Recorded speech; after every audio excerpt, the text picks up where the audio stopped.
No Brock Lowry.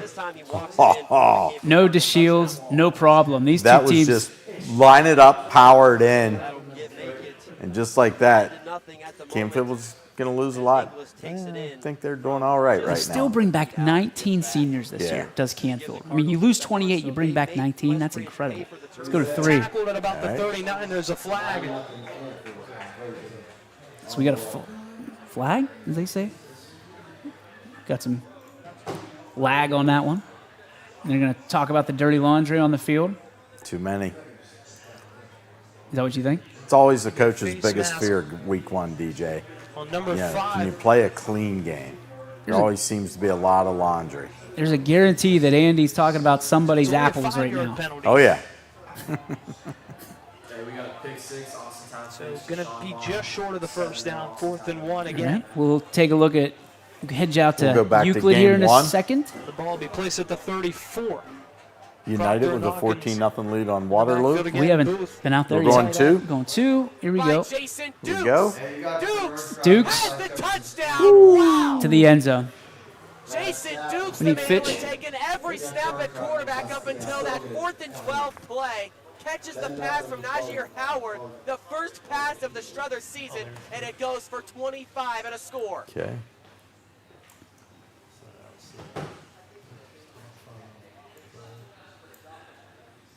And that is Jason Dukes showing off the athletic ability.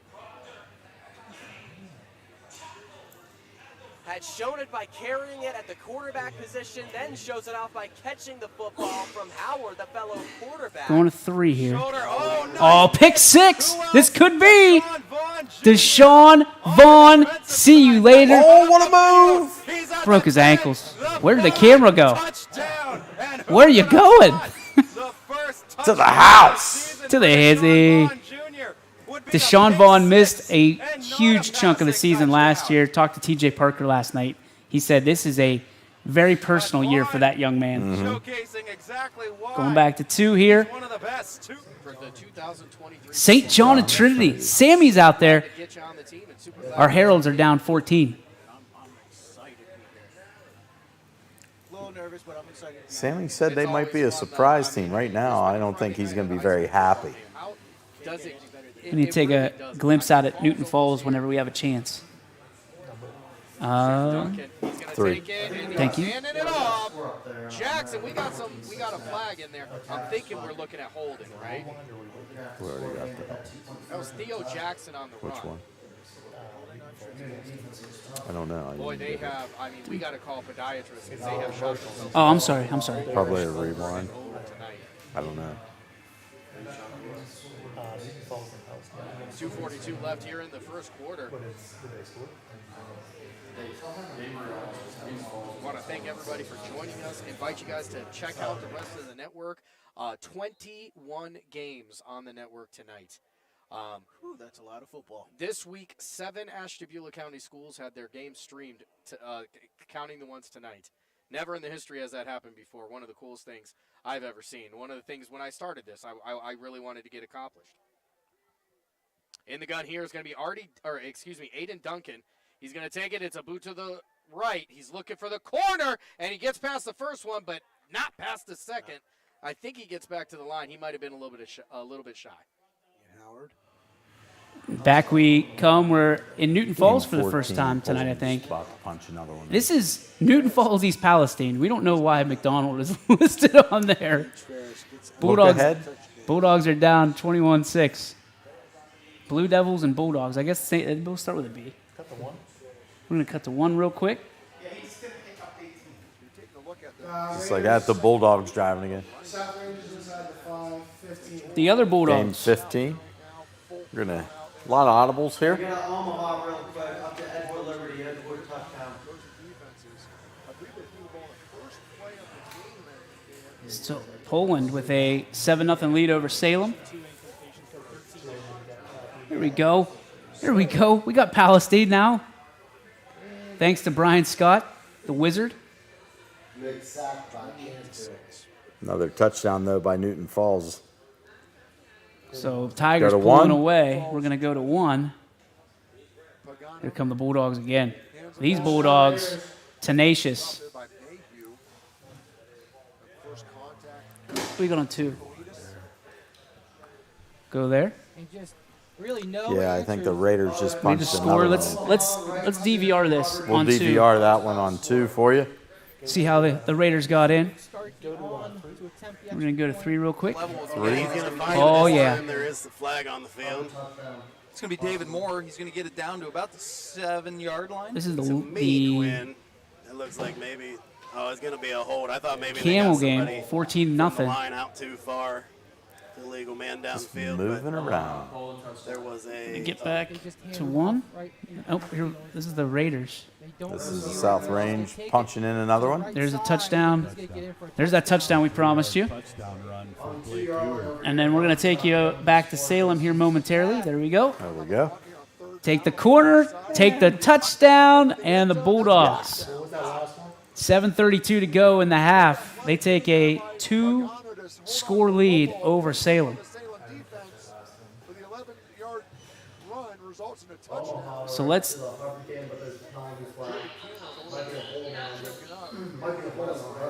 going to stay here for a moment. Let's take a peek over at Camel again.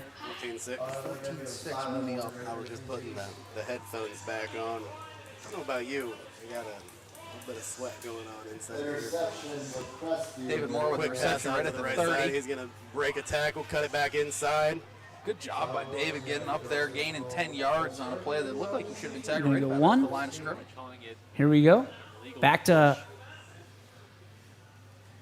Youngstown, where we've got East back against their own goal line. It's a 5-yard penalty, so it's going to take him back. We'll take it to Jamie Thompson, who's going to take you through it. From the 5 now, and things just keep getting worse here offensively from both sides. There's been some calls here early that I have not seen in a while. Hubbard's offense not able to get anything going. You have to wonder if they're going to be able to punch one in here. Spread look, Songer in the gun. Odom off to his right. Songer a 3-step drop. He's looking, he's rolling out to the right. Throws, end zone, in and out of the hands of Matthew Cheney. Unable to come up with it, and it'll be 3rd down and goal.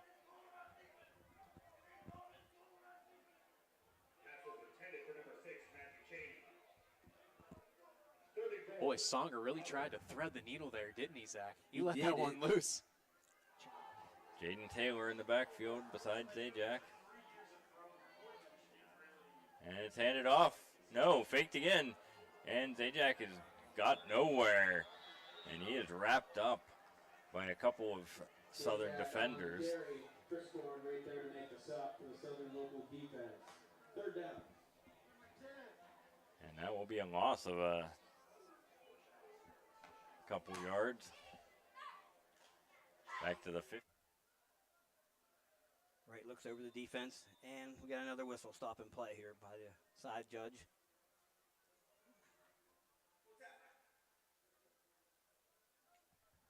The official didn't turn his mic off. That happens. I think they're making sure they spot the ball in the right spot. And they're leaving it right there at the, just close to the 11-yard line. So 1st and 9 for the Potters. Right, getting the play from the sideline from Coach Paul Cusick. Surveys the defense, takes a snap, drops straight back. Looking, fires across the middle. Got a man wide open, number 3. He's at the 35-40, 50, 45-40, 35-30, 25-20, 15-10-5, and he's into the house. Look at that. A buzzer beater touchdown right at the gun. And the alarms are sounding in East Liverpool. We're going to go over to Crestview. Weber in for English. Carr will come out. And we'll let Tony Perazio have his moment. It'll be Proctor.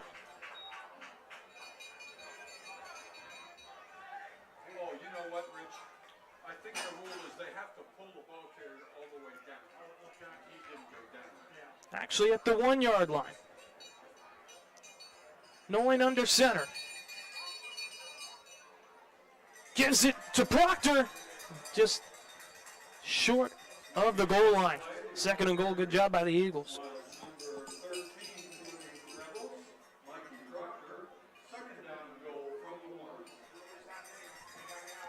9:45 here in the second quarter.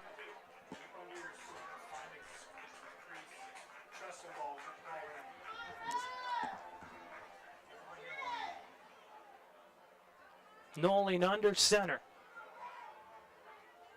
The snap. The QB sneak. And he's in. Jake Nolan, touchdown. And the Rebels are on the board. What a drive. Big time play by Nolan with that 40-yard run, and then he caps it off with the 1-yard touchdown. And it will be Joey Carr to come out and kick this. They got that power going to the left side, and that's where the handoff will go with Inglis. And he's got some room. He's across the 35, breaks tackle 30, 20, and you can kiss him goodbye. Touchdown, Canfield. As he just was very patient off that left side, took his time, found that opening, and just that was it. That's all she wrote. And that's the type of game, the type of offensive play the Beavers needed right there. Try to get some momentum back. You need a score right here to try to keep the momentum in your favor. Try to stay in this game with Struthers. You get a score here, get some momentum, and a defensive stop, and all of a sudden you're right back in this football game. A lot of time left. But the Beavers still trying to make sure they can stay within striking distance here. Shotgun. Tyler Purdue in the backfield with Austin Klein. Klein takes the snap, rolling right, looking to throw. Looking down the field. Fires it down the field, and a catch made on the near sideline. Sievers got the foot down at the 35. Phenomenal catch by Sievers on the near side.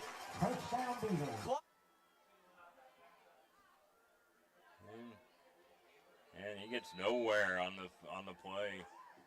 And they are denied. So that will keep the score 12-8.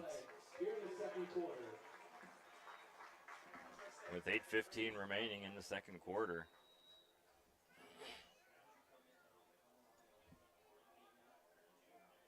Is it out to Miller? And it's dropped. Dangerous potential play there. Honestly, probably for the best that he did drop that. There was three Rangers in the vicinity. The Rangers defense is just down Lakeside's number here.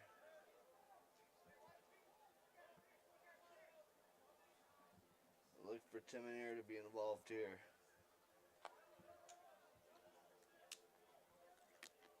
He's been their main target. Passing attack.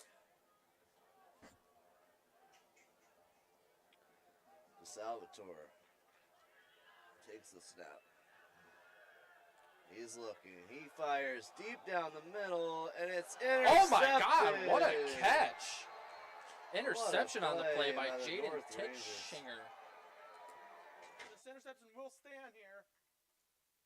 Tony Hall hands it off to Zeke Lucas, who's going to rumble and tumble all the way to the 31-yard line. That's good enough for another Warrior first down. Diarmani Franklin on the stop there. Edgewood is starting to pick it up here on the offensive side of the ball here and defensive side. But offensively, they are moving right away here. Tony Hall takes a snap, and again, Zeke gets the ball. Oh, hello! He gets met by number 17, DeJuan Moody. Who will take, that will be a loss of about 3 yards. 3 yards there to take him back to the 27-yard line. And then that's opening up that slot in the middle. When you got an inexperienced secondary, that's what you're going to do. A great recognition by Waterloo to take advantage. I'm sure the defense of United is going to be talking about how to adjust it. Hopefully they can adjust it before halftime. I like the quick three-step drop of the quarterback. Takes a snap. Hands off straight up the middle to Watkins again. He's just not. They are all over Watkins. He just don't have any room to do anything. It's going to be third down and a gain of about 2. It's be third and about 7. I don't know. Waldo has a kicker this year, but if Yeah, not, I'm not this is going to sure. be 4-down territory. I think it is anyway, yeah. The ball's on the 14-yard line. 13-yard line, looks like. Should be third down now. About 8. Kersey's in the shotgun. 2 backs in the backfield with him. Takes a snap. Hands it off to McCauley. He's off to the right. He makes a move. He's got some room. And he's out to about the 3-yard line. First down. First down. Looks like officially maybe the 4. McCauley is the spark the Tigers need right now. He's putting them on their back, especially on this drive. Yeah, and I tell you, they don't have an answer for him. It seems like they're so focused on Watkins that McCauley's really been able to find some room here. Ball on the 4-yard line. Ball on the 4.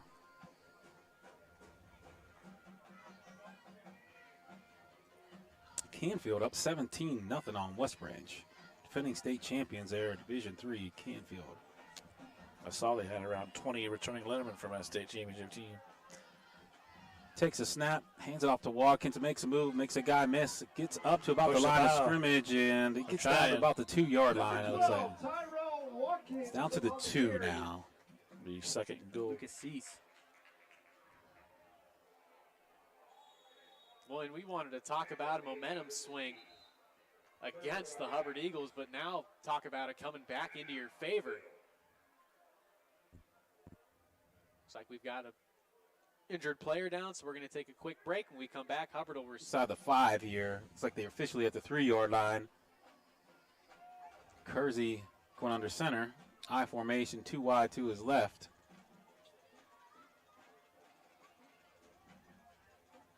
Takes a snap, hands it off to McCauley. Makes a guy miss, pushes forward. Did he get in? No signal. I had to spot him down about the half-yard line. So he's close. I give him the ball. Let him try to get it in. So he's third down and goal from the. There's a 6'1", 210-pound senior. Potters are tackling hard, stripping the ball, and they'll take over 1st and 10 at the Minerva 34-yard line. Already up 20-0 here. 10:34 to go. Jalen Hurts play. The Jalen Hurts play. Where they line him up and push him in. I don't know who that is. Oh, you seen it last year against the 49ers. What are you talking about? Kersey under center now. Takes a snap. He's going to keep himself. He walks in. Touchdown, Tiger. First touchdown with a 20. Right, one receiver to the far left. Sidecar to his left is Haney. Takes a snap. Looks downfield. Fires the ball up. Got number 8 wide open for the touchdown. A 34-yard touchdown from right to number 8, Blake Atkins, for another Potter touchdown. 34 yards. Number 12 to number. Gillis drops back to throw. Slips and fires incomplete. Looking for number 8. That would be Leo Parise. It's going to be a 3rd and long for Lakeview. First time they've been in this position all game.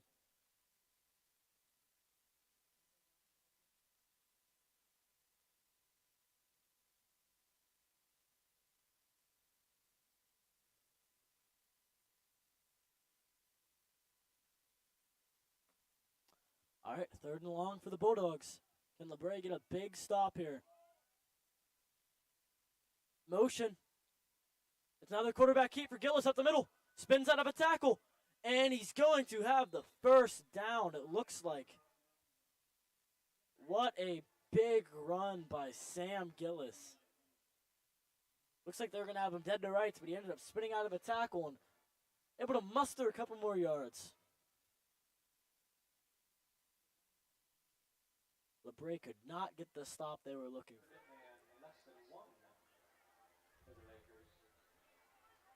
And now they say 3rd and less than 1. Ball spot on the 24-yard line.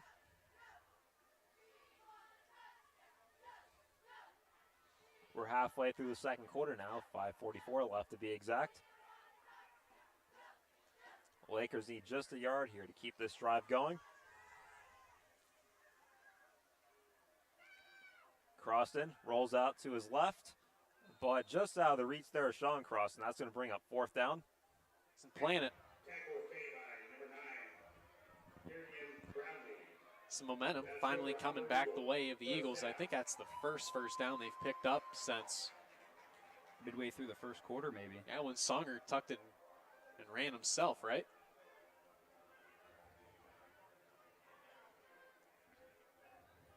Hackwelder back into the gun. Warren off to his right. 3 receivers at the top. Daniels, Owen, and Cheney. Hackwelder's going to roll. He's looking down the field. Stiff arms one. Hackwelder tucks it, turning upfield, and he's going to be pushed out of bounds. And a new set of downs for Southern.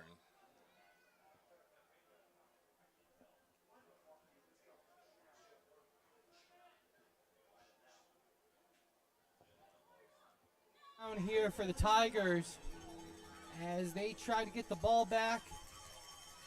They got a little bit of momentum going on their last offensive drive. And Toy takes in the shotgun. He's going to have to just dump it off to Ewart. Oh, and Ewart can't be pulled down. He's going to get to the 40, to the 35. And Morgan, he's going to break tackles. He's at the 10, and he's in for a touchdown. Oh, and that was a play that could have been broken up at the 50. They're going to call him out at the half-yard line. So they're going to mark him at the half. Half-yard line. Had the screen set up, got 2 blockers out in front, and a big-time run. And that... Yeah, so it'll be 1st and goal on the 1-yard line.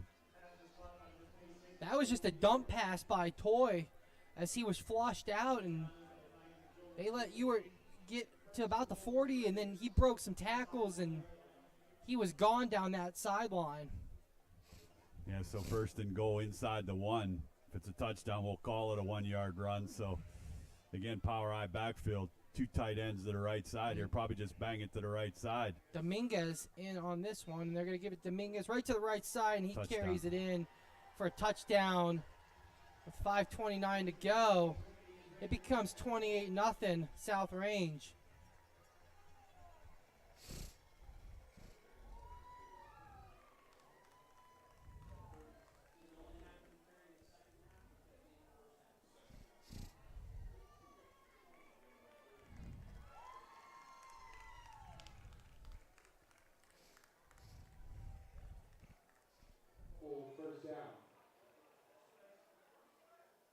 That was Aiden Frischkorn with the carry.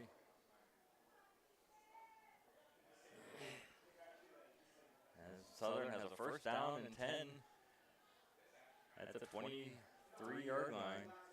Here's a pitch, going to the outside. He breaks into the secondary and knocked out of bounds at the 10. And we'll see what the Carter Mooney offense has to answer.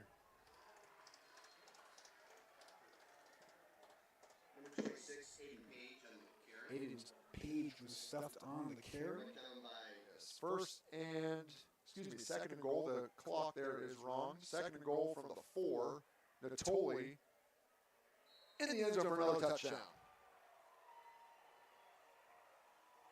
Poland does get that extra score before the half, and it is Danny Natoli, his 1st touchdown of the year. And Poland now pulling away here at the home openers. 1st and long.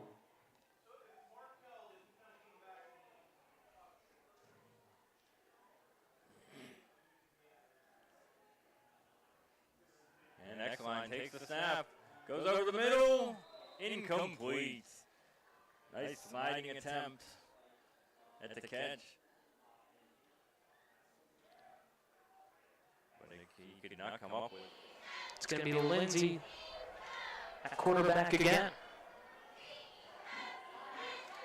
The motion. Lindsey getting a burst. Keeps going to about the 26-yard line as he bounces it out to the left. And that's a 1st down, it looks like, for the Eagles.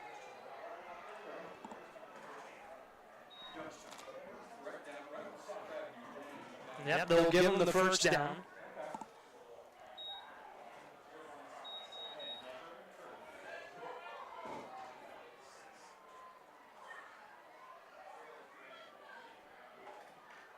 Ball at the 26.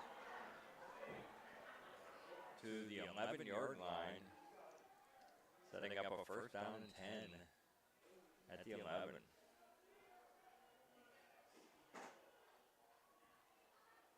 X-Line takes the snap, hand off up the middle. He's fighting for yardage down inside the 5.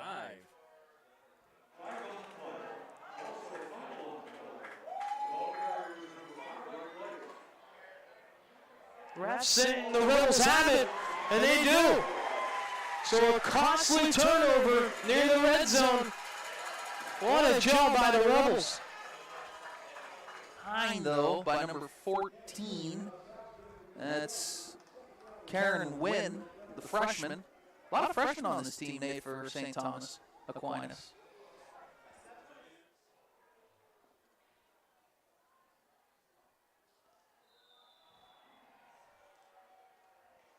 In the first half. They're getting that experience. 2nd and 8 from the 12. Oh, he picked up some yards on that, huh? I thought he got tackled maybe for a loss of 1. I wasn't sure where the ball started at, clearly.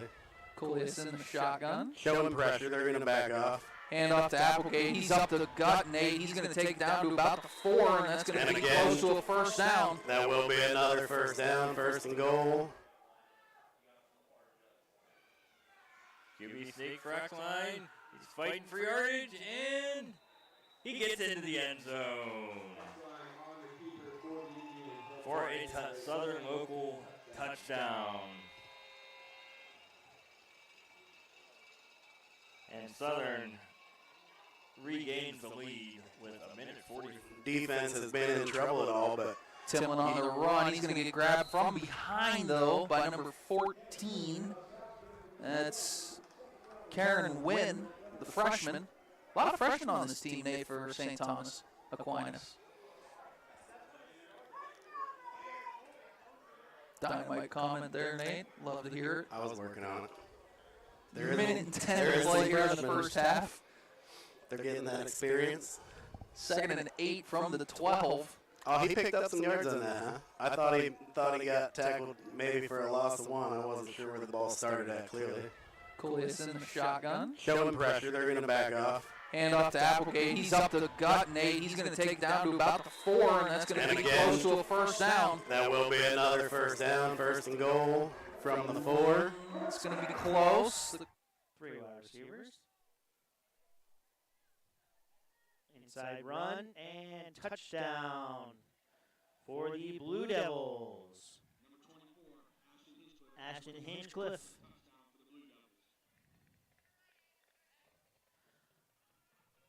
That'll make it 34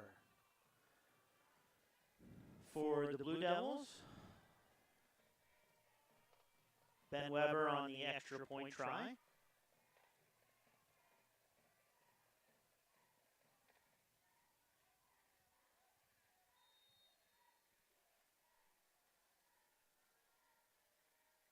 Up 27-0. Right, another screen pass to the left to Kirby. He's looking upfield. He's hit hard, but he's across the end for the touchdown. Number 12, Gavin Wright to number 80, Deshaun Kirby. 10-yard touchdown pass makes the score Potters 33, Minerva nothing. Here late in the second quarter.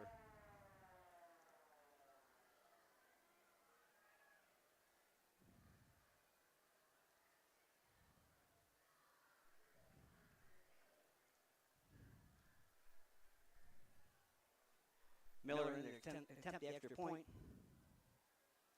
Snap down, kick is up, and it's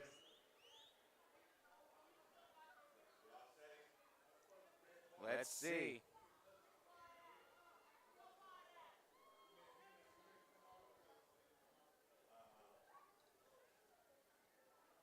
Eric Metzger is our referee, Jonathan Dana, the umpire, Greg Hybert, the headlinesman, Kenneth Rose, field judge, William McCrone, back judge, and Bruce Hill, our center judge in today's contest.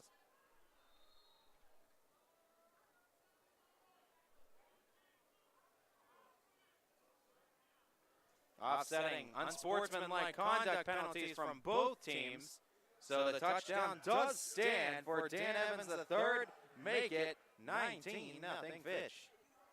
Setting up for the extra point try, Ruggles 1 for 2 in these situations. Minute and a half left to go now. Looks like the Lakers are trying to score at the buzzer here, not leave Middle Ridge enough time to try and go down and score themselves. Empty set here. Croston dumps off quickly to Vickery. And he gets the first down a lot more inside the red zone now.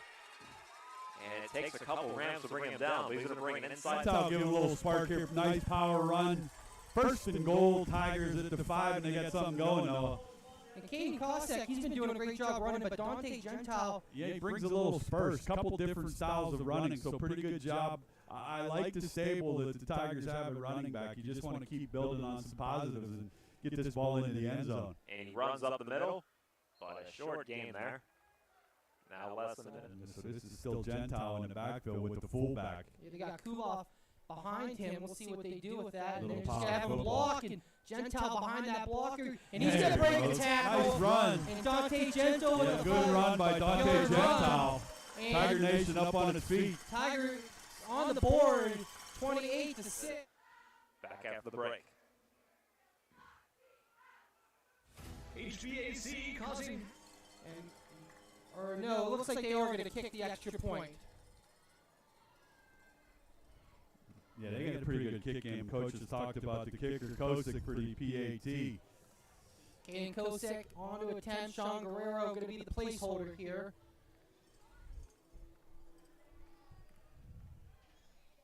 Get a good snap, get the ball down. That's a great positive. Good snap, good kick. There you go. That's first down there. Island tie, under center in I formation. One guy wide on each side. Takes a snap. It's a fumble. He just picks it up himself. He's going to turn something out of nothing. He's got some room on the field to the 20. He's going to go on a busted play. Touchdown. Touchdown Crusaders. That's, not what the Tigers needed. That's not what they drew up, but they'll take it. So Tyler Islantai, 6'2", 200-pound senior quarterback. That was a 50-yard touchdown run.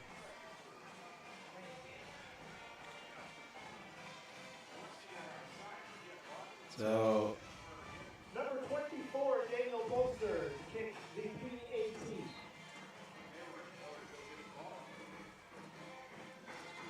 So going for the extra point now. Takes a snap, hold it down, the kick is up and good. Make it 2-10 at the 30-yard line.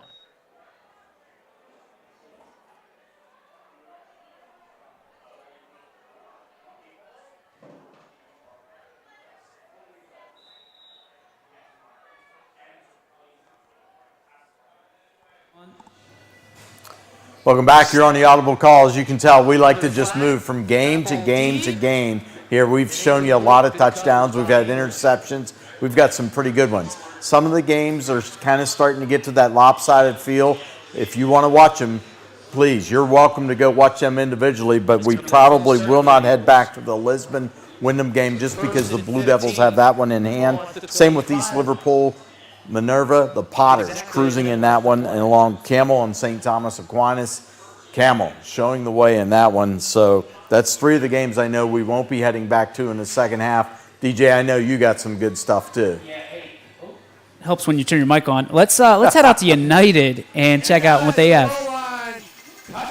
Oh, there's a touchdown, buddy. Just like that. See? Siggy on the call there. Gotta He's love excited. that one. And that was a great play. Luke Courtney, Parker Newborn. Stud. Yeah. I mean, Luke Courtney, as good of a quarterback as he is, dude can kick it a country mile. Yeah, he is, and he's one of the best kept secrets down here. Let's take a look on at 3 here. Sorry, Mike, don't mean to cut you off. 51 seconds left in the half for Crestview and Valley Christian. We got a game. Good games. I mean, there's a lot of good games still going around the Valley. Cardinal Mooney locked in a great one with Mentor Lake Catholic. You've got Canfield. West Branch is on the board, so they're only down 11 right now. I love what we're seeing here week 1. Struthers, 22-14, halftime lead over the Fighting Mackenzies, I like to call them. So one thing you got to remember, too, is, folks, if you're looking for scores immediately, B. Miller's doing an excellent job. Head on over to ysnlive.com/scores right at the top of our brand new website. It's all brought to you by Burnett Pools, Spas, and Hot Tubs. Make sure you're going over there. And if you just want to, if you're on us right now and you want to go ISO on a game, again, the people over at Burnett Pools and Spas, Will Otis has helped us out a lot. Go to the live page. Check out all the games, 21 games, plus the scrappers available for you right now. So don't forget about the boys of summer, Michael. It's not quite over yet for the boys of summer. We got to like that. Hey, we got to mention WRS. Yep. WRS Wealth Advisors. They are our sponsor here on the Audible Call. Love those guys. They're great to us, and they make this all possible. And we're having a lot of fun in here tonight. The guys are getting used to it. Week one's always the toughest week. You know, everybody's trying to figure out what they want to do. And I love being here at the Athletics. All of a sudden somebody goes, hey, it sounds like somebody's lifting weights. Well, yes, it does. That's what they do here. Clanging and banging. And clanging. 45 seconds left.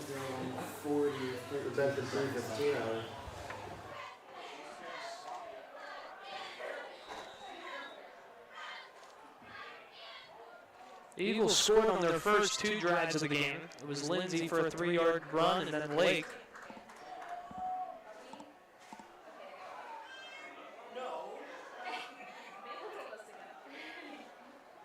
Trips on the left.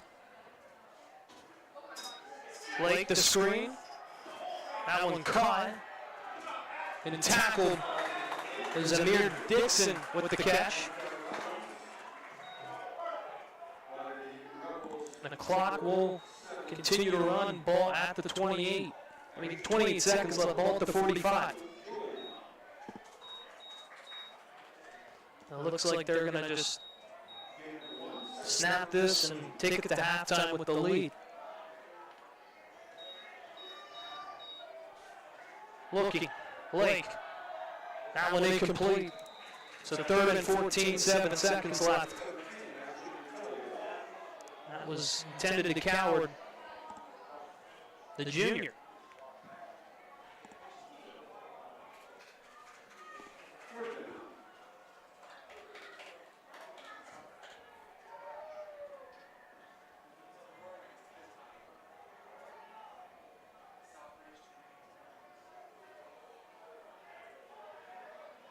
Side of the line.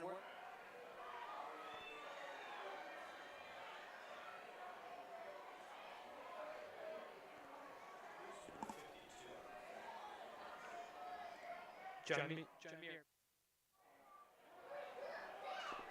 3rd and 14.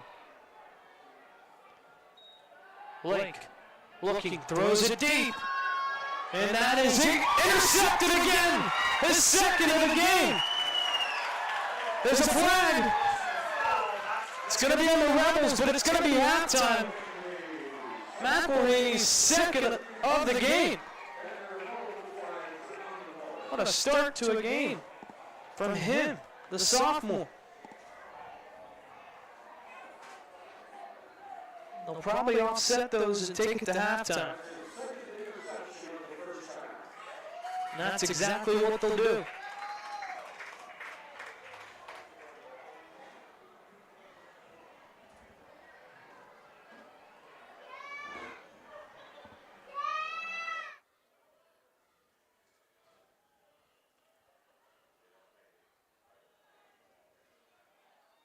Panthers able to convert. A 3rd down earlier in this drive at 9 yards. A little bit longer to go. They go back to the pass. It was a jump ball that soared too high.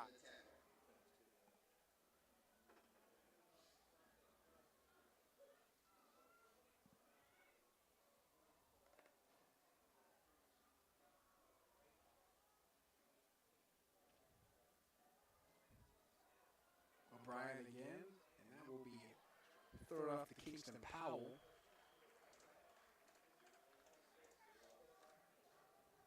Kingston Powell on the reception.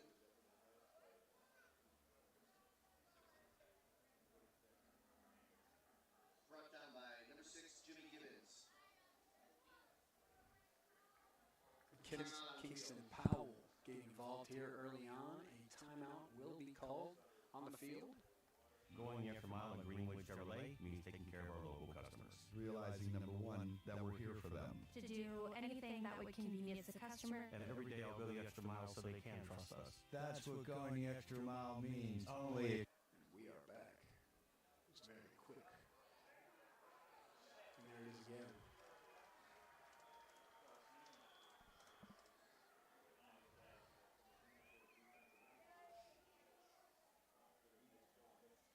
O'Brien, tackled by Crossimo.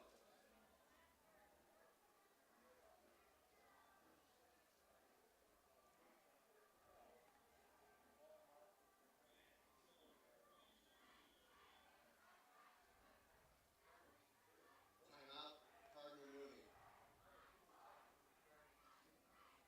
And there is a timeout call by Cardinal Mooney.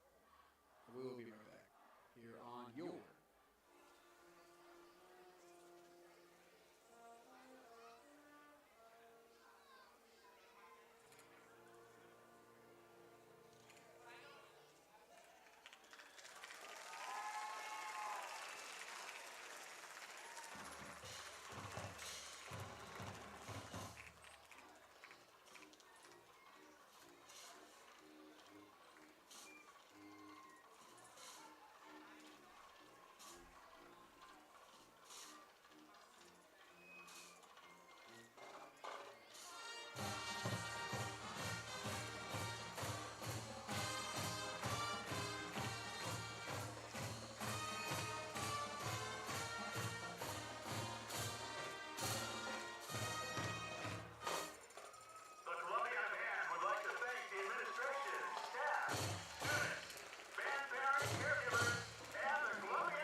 Mighty Mike.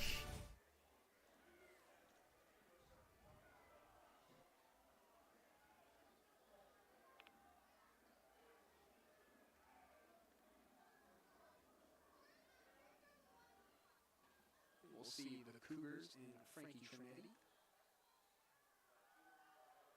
having his option to throw it, and he will throw it just a little bit over number 22, and that is Caden Boyce. Trinetti's pass intended for Caden Boyce. Ball's incomplete. Clock stop with 20 seconds. And with 22 seconds in the second quarter remaining, don't forget to stay with us during halftime. And don't forget to stick around with the third and fourth quarter as well. So we will finish off the rest of the second quarter. And there will be a penalty there.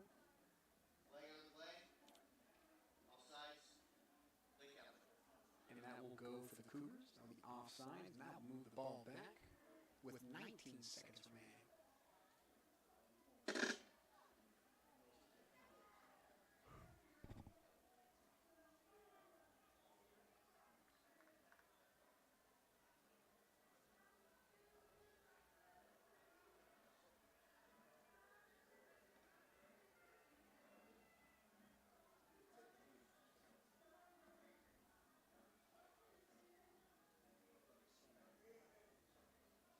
You see Highland time to center in a hammer formation.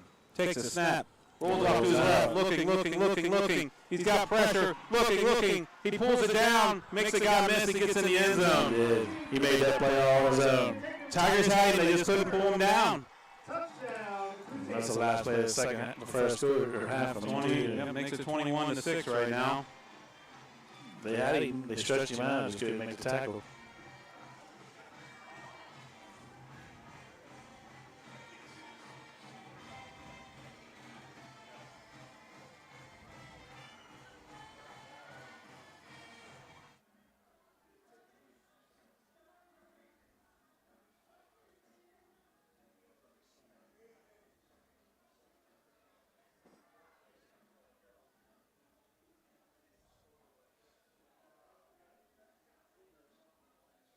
Cougars in the huddle talking things over.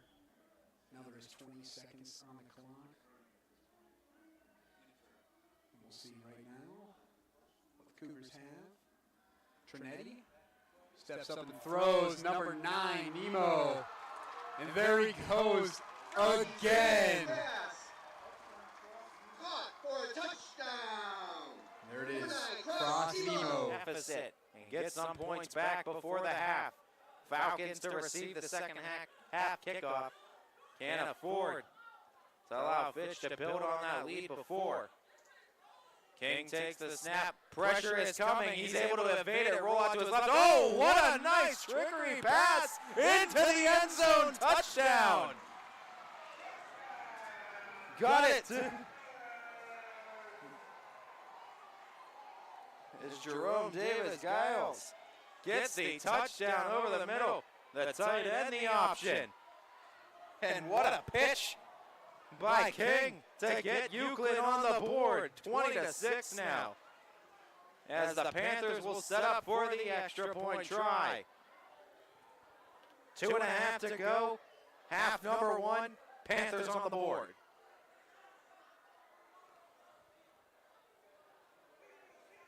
Patrick Mahomes, that's great there too. Looking for the pass.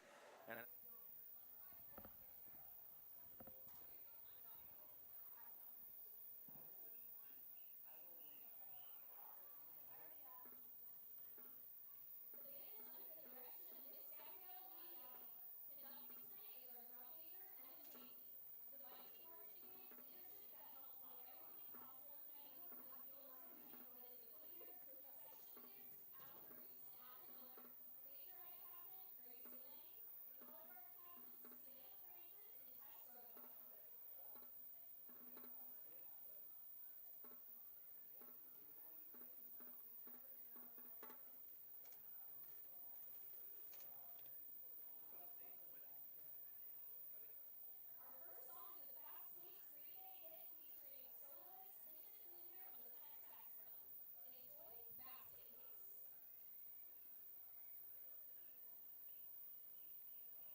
triplet receiver set out to the right of Vaughn.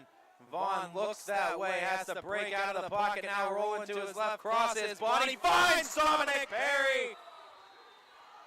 Talk about making something happen on offense. Vaughn looked right, rolled out left, got his receivers to follow, found Dom Perry downfield, and a big chunk play on first. Fresh set of downs in Panther territory. Right back to work.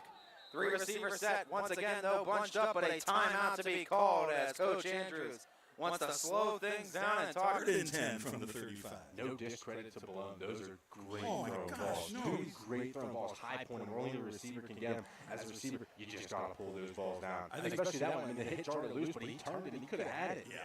I think Lowellville and Coach Mamula kind of sandbagging everyone here with saying they're not going to throw the ball. Malone rolling out to the right, wide on the sideline, and keeps the ball. Finally brought down. Bacon over there, along with Cameron Clancy. Hartley was there first. And good stop here by the Columbiana defense. Coming out in the second half, getting a quick 3 and out. Only 50 seconds taken off the clock. And now this is what Columbiana wants. They want the ball now. Columbiana's going to look to have one of those drives that we've seen, and they're going to try to take 8 minutes off the clock. And now it's worked in Columbiana's favor tonight, but the big boys up front got to get it done. Watch this now. You got Lucido back here again, make for punting. He's standing on his own 25. It wouldn't be beyond Louisville to try something a little crazy here to try to get the momentum back. But nope, Lucido punts the ball. Bush in there close to blocking it. Does not. Ocasio for Louisville lets it roll, and it will be down right at the 25-yard line of the Clippers. And that's where Louisiana will start. This is the first change of possession that we have this time. A turnover or the end of the half. Touchdown, yeah. That's exactly right. First time we've seen Lucido punt. In Louisville, you saw the opening kickoff. Set up at the 19-yard line.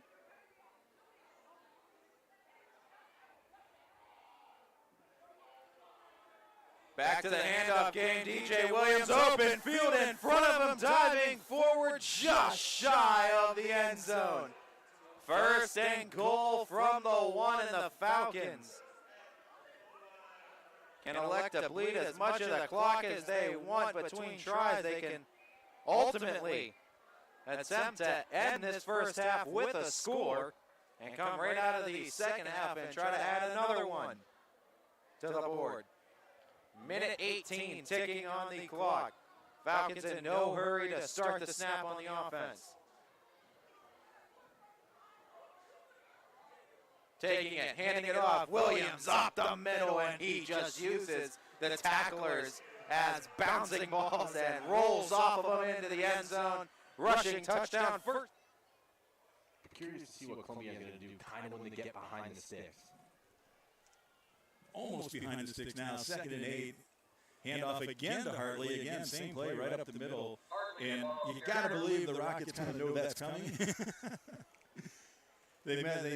Obviously they strategized a little bit at halftime because they've shut that play down a couple in a row. It's still 2 plays, 5-yard gain for the Clips. It's 3rd and 5 from the 30. Hartley's going to need a nice little ice bath tonight when he's done. That's his 14th carry of the game so far. Plus, he's playing, a full load on defense too, and he's been in on already 7 or 8 tackles. Yeah. So here's the snap from Dunn. Little movement by Lucido, but let's see, not called. Clippers look back over to the side, see the play. Clancy is in tight on the right side. You've got Bush and Breger out on the left. Bacon in the slot on the left. And there's the snap from Dunn to Surjanovic, but the Clips took a lot of time there. I wonder if it's a delay game. Yep. Back judges all over. It just felt it. Did you feel it? And you just, oh my gosh, this is taking forever. And again, that's an unforced error there. You just got to get the play in and run it. It's 3rd and 5. It's not anything crazy. So this is the first time we've really seen Columbiana back behind the chains like this. That's a tough penalty because now you're 3rd and 10. You're not true to your identity of what we've seen for the first 25 minutes. So let's see what they do here. The snap to Surjanovic from Dunn, and Liam looking to throw, pulls it down though and runs, and then throws. He's got Hartley wide open over the 45, the 50, 45, but I think Surjanovic was over the line, wasn't he? I think they're going to get him for a hold in the back. Okay, and that's what they did. Okay. Yep, it's a hold. I know Surjanovic was close. That's the first thing I thought is maybe he was over the line, but you got the hold call. They got it right away. So would have been a great play for the Clips on 3rd and 10, but it's all coming back. It'll be 3rd and 20 for the Clips.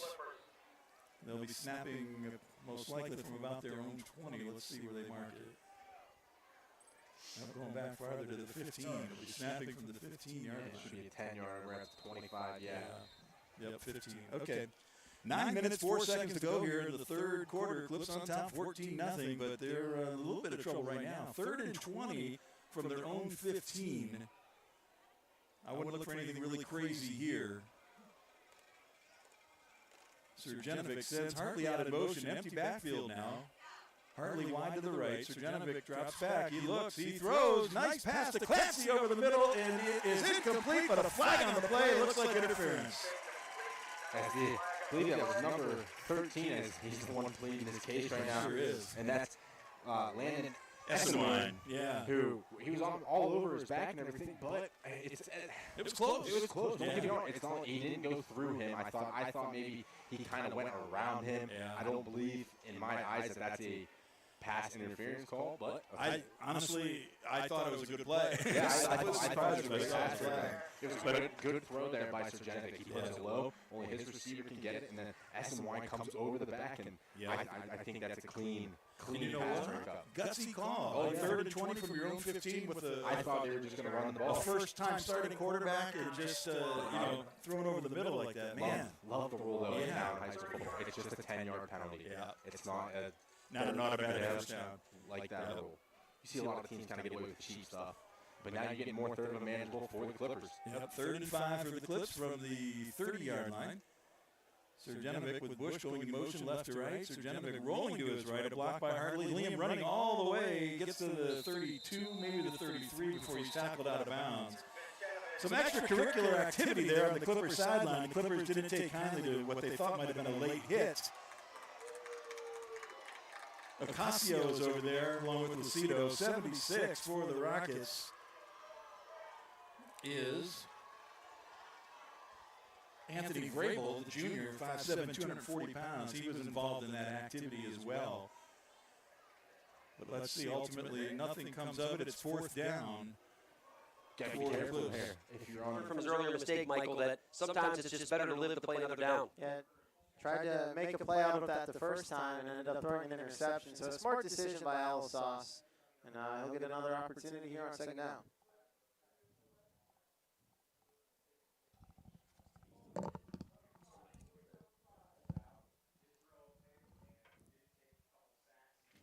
All right, Bo Alzos in the shotgun. He's got 3 wide receivers to his left. Mullen behind him. He's back to pass. Under pressure, he steps up in the pocket. Got some room to run across the 45-40. He's to the 35, and he'll step out of bounds at the Campfield 35 as he takes it for another West Branch first down. Alzos this time saw the pressure coming and said, you know what, I'm out of here. A nice run there by Bo Alzos. Not the fastest guy, but found a hole. Was able to pick up that first down. So nice job there by Bo Alzos, using his legs now to his advantage. More now than he did early on. This time he's going to hand this off to Boston Mullen. He's going to take it to the left side. Nowhere to go. He tries to reverse his field back to the right. Makes one, makes another man miss. He's to the right to the 25. And Boston Mullinex turning nothing into about a 12 or 13-yard gain. And by far his best run of the game. No question about it that was Mullinex's best run of the game. You said it. Now a flag comes in very late. That's probably going to be a sideline warning if I were to take a guess. Looks like that's what's happening here. So should just be a warning at this point. I think it's the first time that we've seen that. So that West Branch team, you know, okay, a little fired up, Michael. Can you blame them? No, I cannot. And Coach Cooper, certainly, he's a guy that gets juiced up pretty easily. No doubt about it. Definitely does. And that flows through his team as we see them play with a lot of passion. And just got a little excited there after that big-time run by the bowling ball. Yeah, it looked like Canfield had him bottled up there and made a nice play out of it. So here's Alzos in the shotgun. He's looking to pass again. This time he has some time. Fires over the middle. He's got a man cut. Touchdown! Warriors. Joey Jackson across the middle takes it in for the score. Nice throw by Bo Alzos. Give it time. A nice crossing route by Joey Jackson. And Alzos hits him with a touchdown reception. So here you go. Now, what I feel like this is going to have to cause some changes to this Canfield defense. Because as we make handoff, and Monroe's going to sprint up the middle close to the 30-yard line, but short of a first down. As the clock continues to run, and the Quakers are going to have to punt this one away.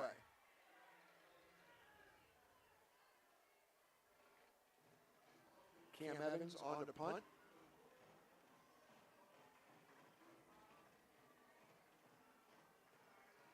And again, a running clock situation here, regardless, with the Quakers trailing by 31.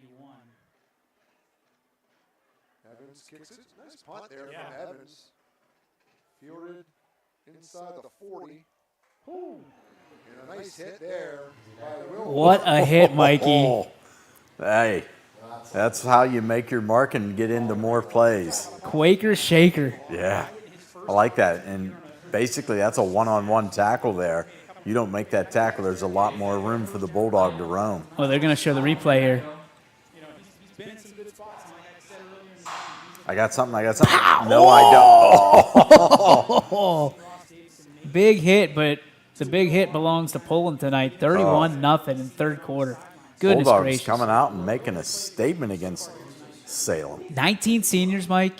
And this could be a big year for Poland. We talk about the NE8. I mean, the NE8 every week, these teams are must-see streaming. Yeah, absolutely. And it is just a tough way for Salem.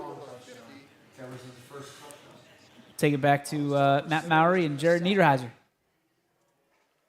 it's second down and 8. He's a guy that gets juiced up pretty easily. No doubt about it. Definitely does, and that flows through his team as we see them play with a lot of passion. And just got a little excited there after that big-time run by the bowling ball. Yeah, it looked like Canfield had him bottled up there and made a nice play out of it.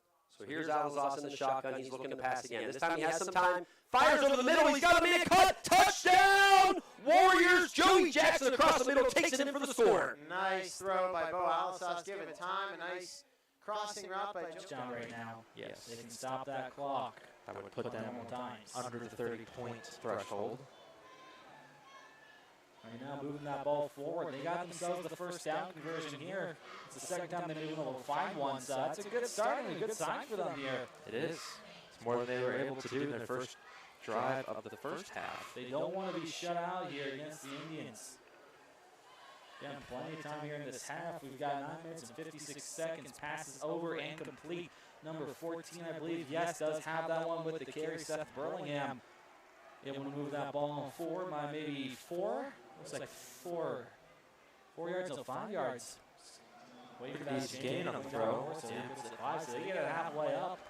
And they started to see them try a little bit of an air attack.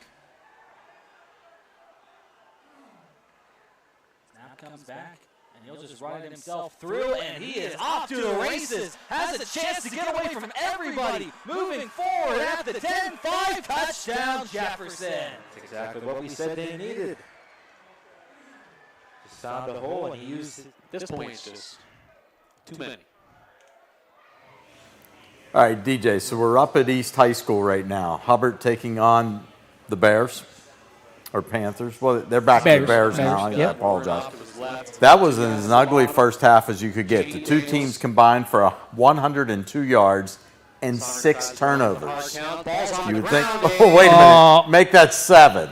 Lucky 7s. Wow. Lucky for somebody. Not Hubbard. Wow. Oh. Both coaches are not going to like watching this film. You hear Keith Jackson in the background? Whoa, Nelly. Oh, Nelly. We got a barn burner for you. 3-0 in the favor of Hubbard. This Hubbard offense, they just look dilapidated. Hubbard, Let's go out to Columbiana. Let's do it.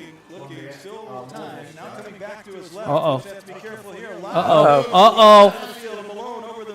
Oh, nice tackle. Wow. Tutty saver. Before he is brought down by Parker Bush. And a first down for the Rockets. And Bush is in a little discomfort, maybe cramping. I'm not sure. He was trying to stretch out his leg, but it looks to be okay now. But how about that? 4th and 7. Malone just takes some time and freelances. And Clips lost all containment on the close side of the field. Yep. That's what Malone is. Malone has shown he can throw the ball nicely. He can use his feet to extend plays, and when the throw's not there, he doesn't force it. So Malone brings him up. 5:37 to go here, third quarter. He drops straight back, fires one to the corner of the end zone, and it is incomplete. Dabney was the intended receiver, but the Clippers had 2 back in coverage. Surjanovic and Bacon were right there with Dabney, and really could have been anybody's ball. Anyone's ball. But once again, I keep talking about Malone's ball placement. That ball's thrown high. Look, Columbiana's shorter in the secondary, but obviously Dabney can, we've seen him jump tonight. He almost had that one in the first half and down the other end zone where he jumped up, almost had it. Right. Gives his receiver a chance, but guess what? If that ball is broken up, there's not going to be a chance for an interception. Good ball placement. Yeah, I've been really impressed with Michael Balone tonight. Balone. Perry with the handoff, right tackle, and he is swarmed by a bunch of Clippers, maybe picked up a yard or two. But here's the thing, too. That first down doesn't really hurt Columbiana because, I mean, it's 4-down territory still. Yep. But you shorten the field up. You know, we really haven't seen Lowville's receivers gain separation in short yardage spots. What we've seen is that we've seen some hitches, you know, a couple times slants and whatnot. But now the field's shortened. So guess what? Columbiana knows on the outside they can tighten it up. They can tighten it up a little bit. We can afford to give up the 3 yards in this situation and just play smart football. Right. 3rd and goal, ball on the 9-yard line. Eben and Clancy in on that last tackle, by the way, too. They both had a great game on the defensive line. Here's Balone dropping back, rolling to his left. Now cuts it up the middle, and he is brought down, actually tripped up by Eben.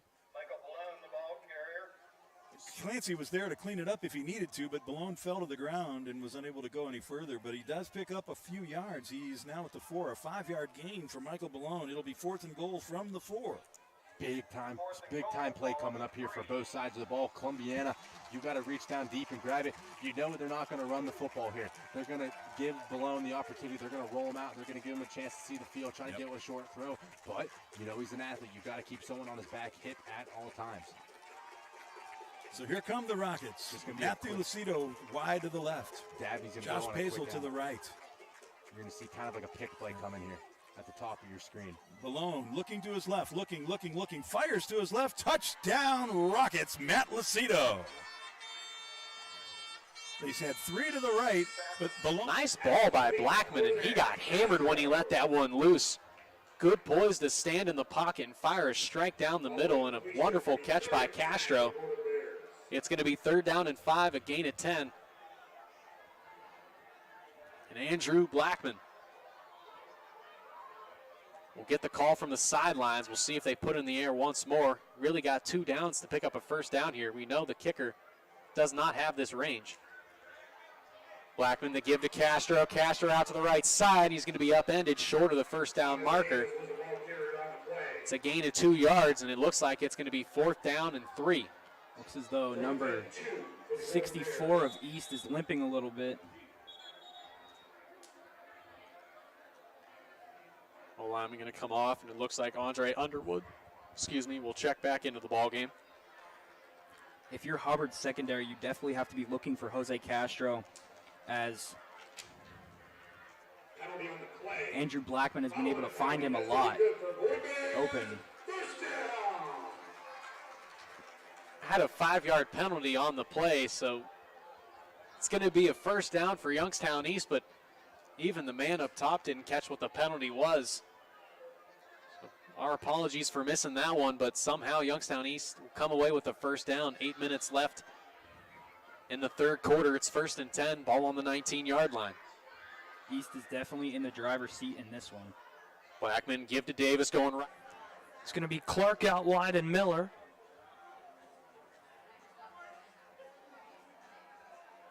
Dixon in motion. That one to Lake. Lake's got room. No one's catching him. Touchdown, Eagles.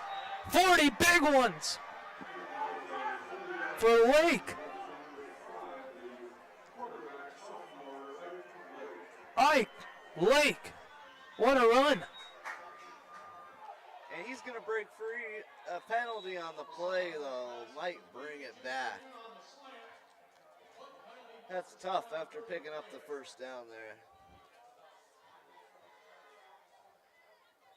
Looks like to be in the area of holding. Oh, we also got a injured Ranger on the play, and we will.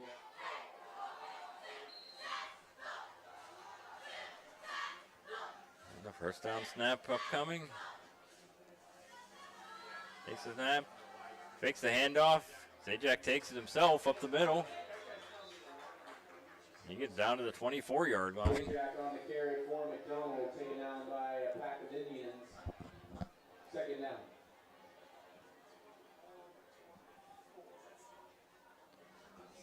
Sets up second down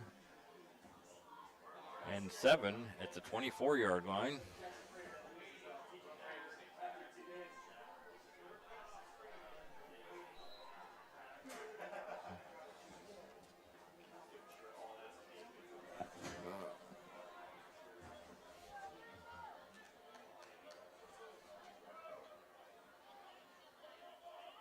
Here's the snap.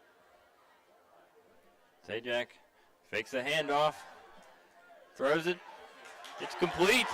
Breaks a tackle, breaks a couple tackles, and he is down inside the 10-yard line.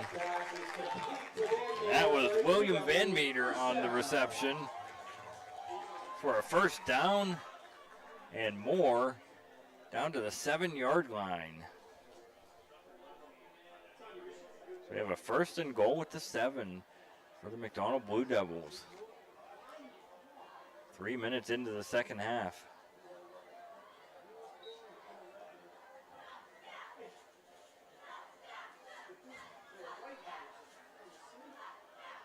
Man in motion. Zajac takes it himself. He bounces off. He goes into the end zone. Touchdown.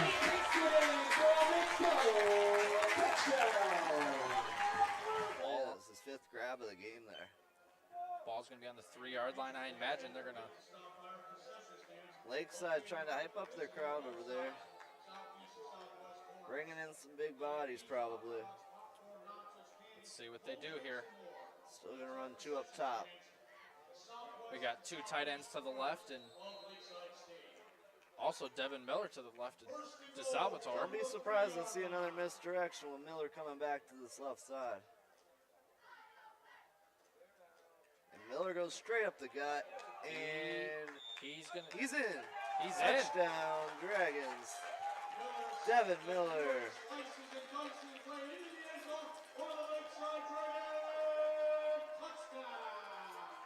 Huge play to tie it up by Devin Miller. We have 5 minutes. Conversion. No. They're saying no good. He lost the ball before he got into the end zone.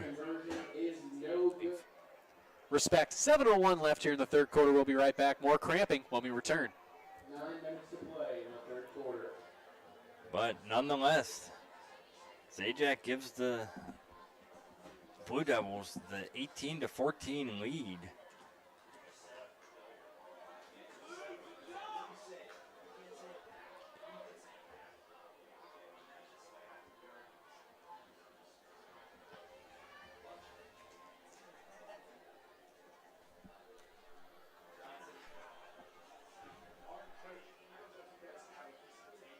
We will be right back. Craftsmanship to us is 60 years of pride and dedication. Hi, this is Tommy Clem, owner of WRS Insurance Solutions. WRS Insurance Solutions is a local independent agency that specializes in life, Medicare, long-term care, and disability products. Call us at 330-953-3722 or visit us at wrsinsurancesolutions.com to learn more. Good luck to all the student athletes in the Valley. From his linebacker spot, but another missed tackle on the line of scrimmage for Springfield. That's been another issue, you know, they've missed a lot of tackles in open space. Kuboff was able to get off, but not before a 6-7 yard carry right there. And South Range also has had quite a committee at running backs. They've got Ewart, Starkey, and then Aiden Dominguez. And they're going to give that one to Starkey right there, and he's good stopped. Hit right there. That's the best tackle of the game for the Tigers. Looked like Kuboff was in on that one. Aiden Apple. Yeah, Kuboff was in on it. Number 52, Thomas Shealy, did a nice job also. So 3rd and about 3.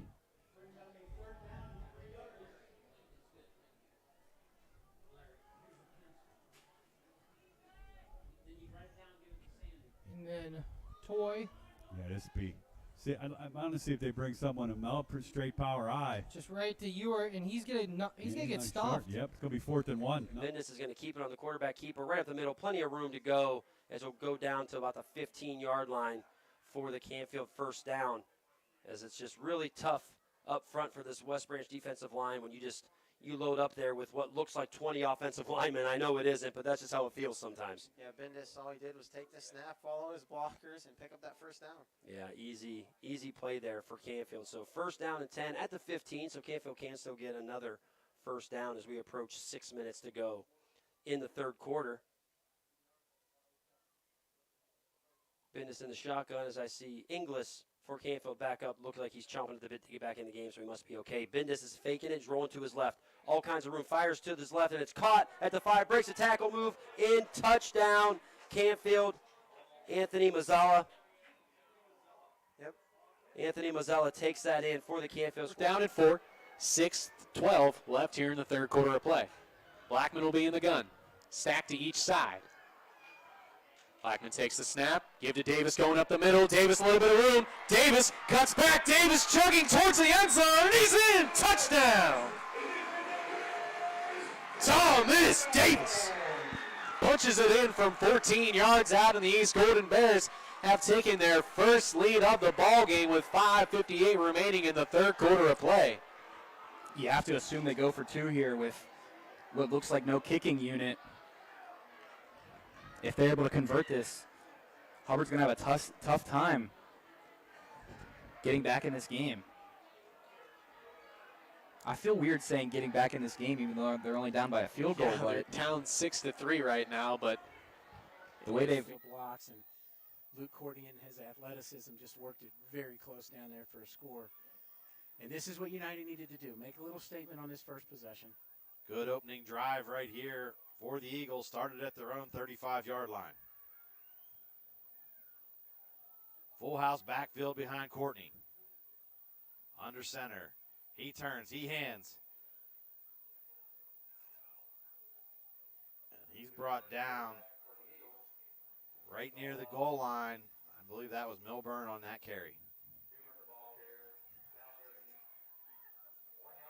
Short just to the goal line, gain of 2. Going to set up 2nd and goal from the 1. Right now, you just get your big beef up front. Just say, hey, guys, drive them all the way back. Just get right behind McCracken or whoever. Just go right behind Dallas. Pound it up there and finish this thing.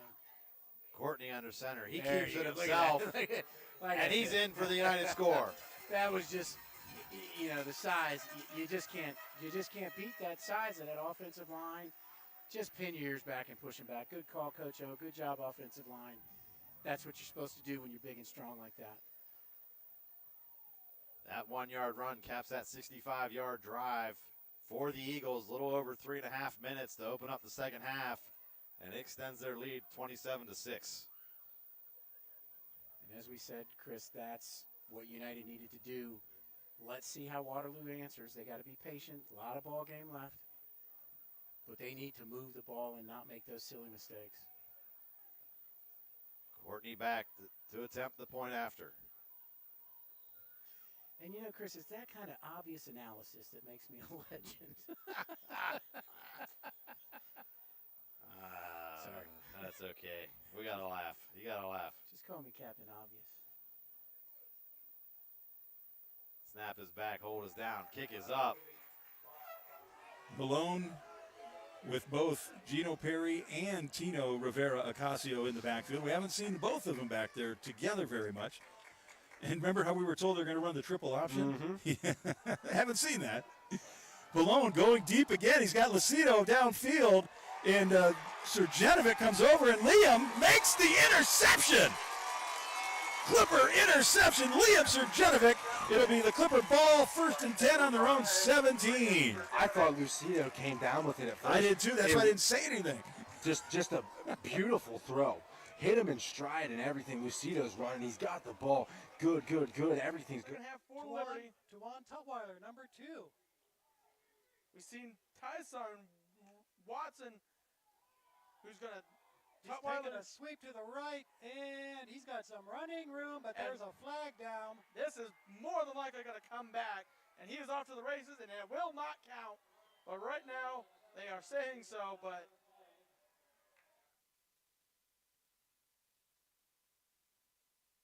see the big leap.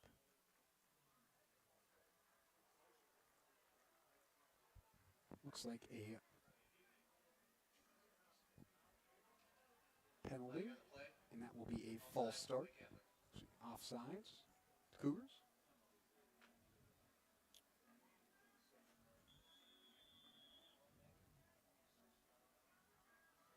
The Cougars so far have garnered a lot of penalties, but they make that yardage up, what they lose, which is really good by the offense. Trinetti getting chased, finding an open man, and he is down. That is number 22, Caden Boyas.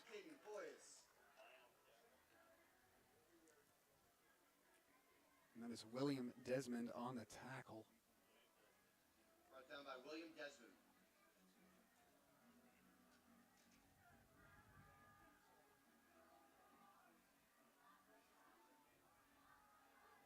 We'll see this offense again. Different formation this time. Look for a man to be motioned.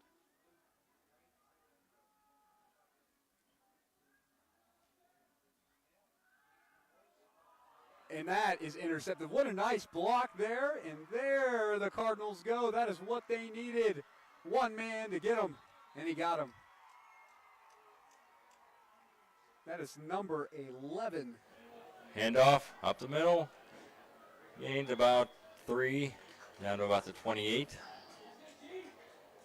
X-line on the carry for the Indians. That was X-line. Fickle with the McDonald defense. Gain of 3 brings up 2nd and 7.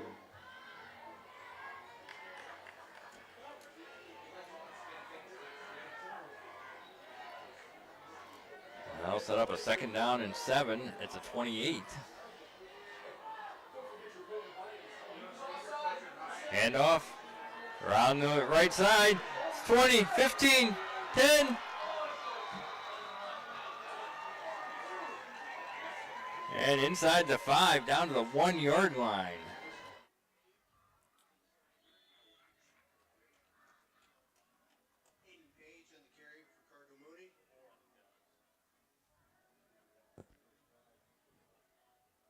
It will be 2nd and 8 on the 37. Aiden Page picking up 2 yards.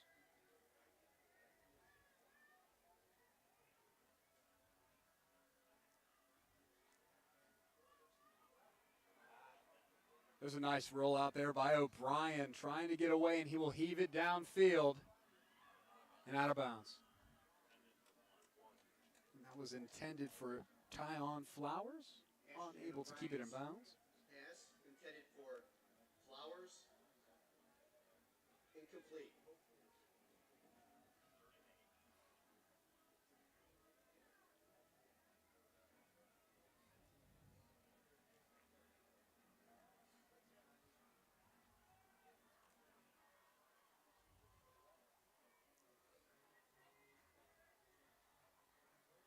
Goes O'Brien again, getting chased down, gets out, and finds his man, Brenner. O'Brien's pass complete to Brenner.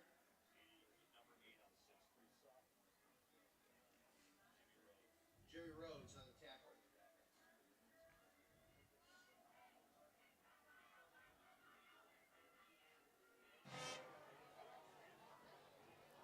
Inside 10 minutes and 50 seconds to play in the 4th quarter. Dukes with Bram in the backfield with him again.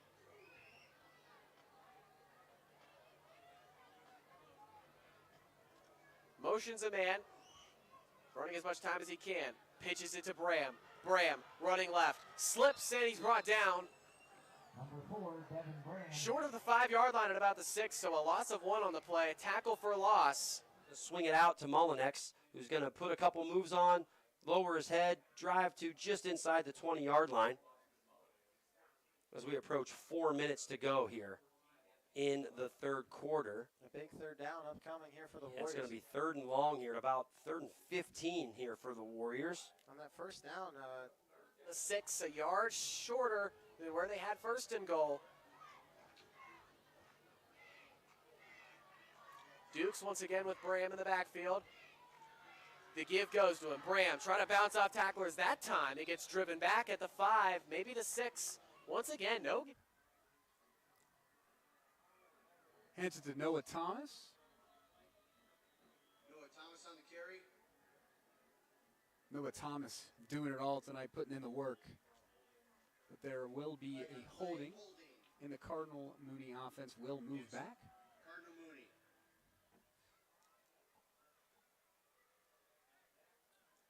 Third down and 11 to go. Couple quick plays here. Actually, one quick play. Could help this Cardinal Mooney offense get to first down territory.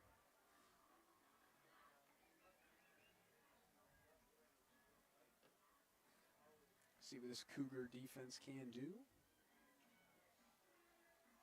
can start to see their formation, 3 guys up front. And that will be a penalty there. Maybe offsides. 4 wide receivers, 3 of them to Bo Alazaz's right. 3rd and 15, Bo back to pass. He's under a lot of pressure. He dumps it off. He's got Boston Molnix, makes a man miss. He's to the 15, all the way down to the 10-yard line. that's what we talked about. And now it's a 4th down and manageable. That's right. You got 4th down here and looks to be about 5.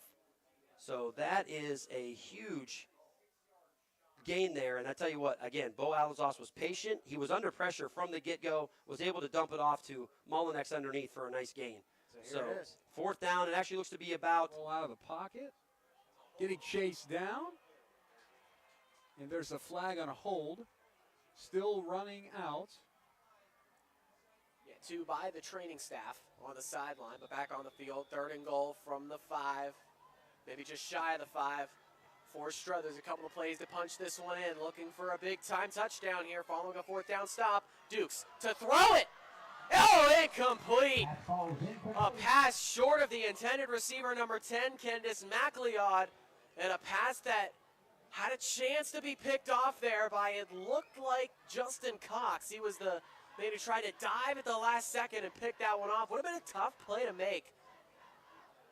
But for a second there, everybody thought that Beaver Local could get a turnover and interception right there, and that would have flipped this game right upside down with 9:24 left to play. Instead, Struthers is going to get a chance at 4th and goal here. Beaver Local needs a big defensive stop. Duke's going to try to do it himself, running to the right side.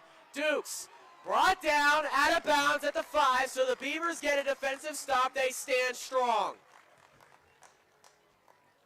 With 9:15 left in the 4th quarter.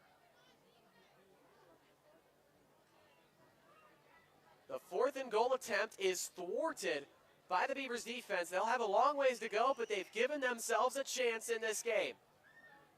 Holding. Number 4. The penalty decline. 1st down. So penalty decline on the holding on Struthers. That a no-doubter. Beaver Local takes over at their own 5. Needing a touchdown here, but their defense has given them a chance in this game following that stop.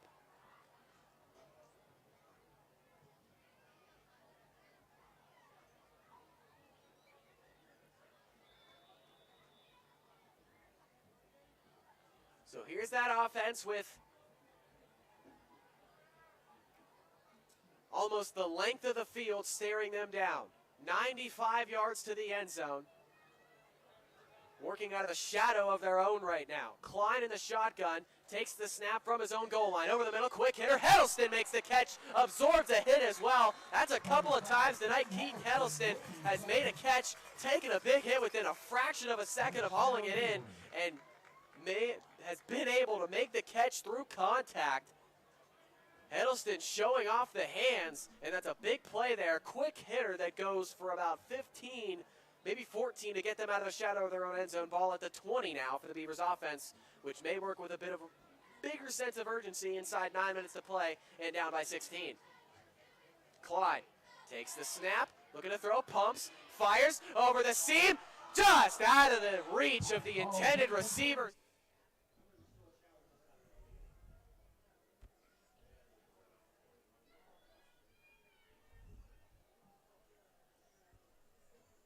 again, I think. Yep.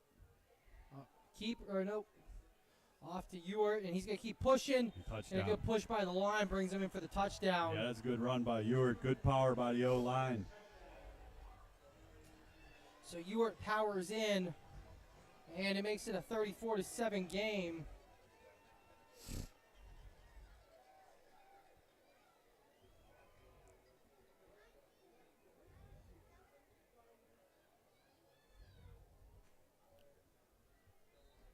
So 34-7 Starkey with the extra now. point.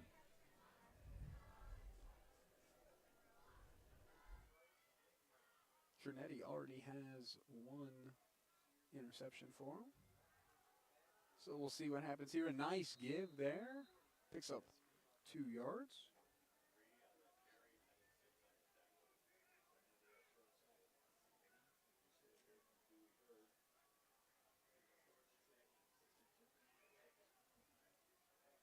Shapegi on the carry.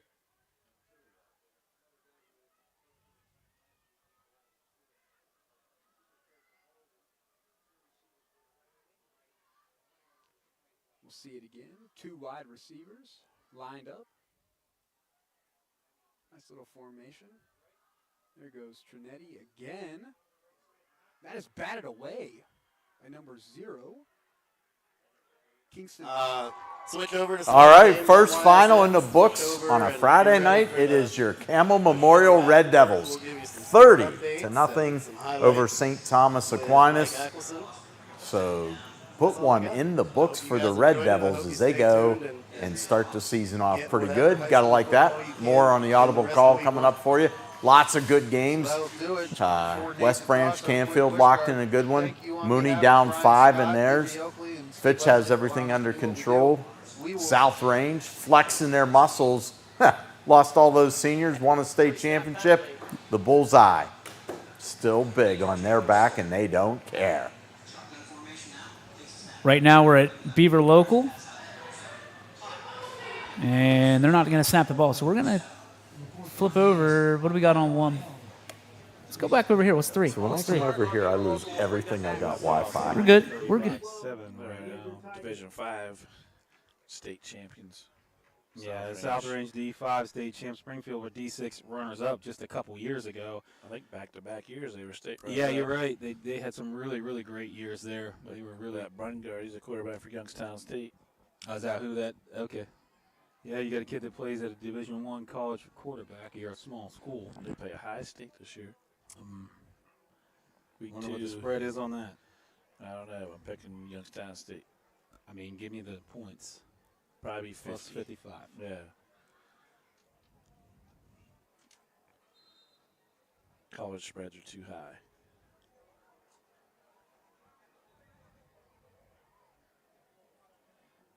Another shout out, Marco Scola, tuning in from Buffalo, New York. We got people all.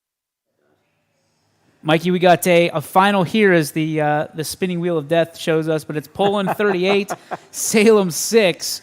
So Poland. So I think this is going to be a big year for the Bulldogs. It does, and that is a great road win to start the season for Poland as they march into Quaker Stadium, come away with the victory. So kudos to them on that. And where are we heading to next? We still got some pretty good matchups out there. We're in Wellsville right now. It's Wellsville's on the wrong side of the scoreboard, 30-6. Okay. But we're looking for some games here. Looks like we're going to go to Euclid. No? Nothing going right for Wellsville tonight. It's one of those nights. Nothing going right. We'll get you here in a second.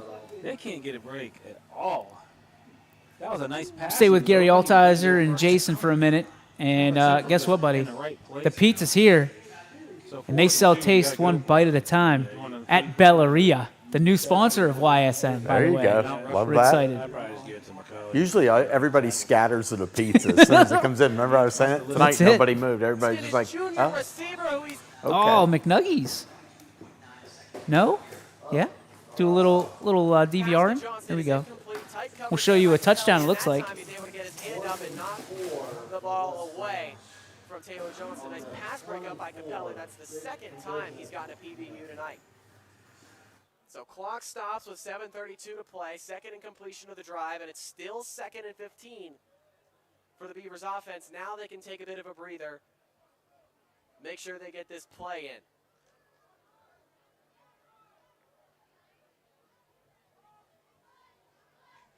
Klein in the empty set. Motions Severs out wide.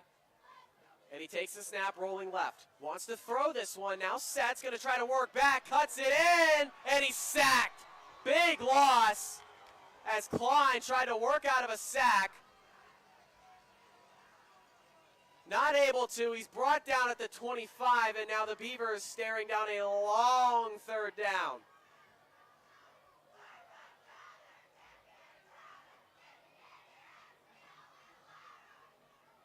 It'll be third down and 27 for the Beavers offense.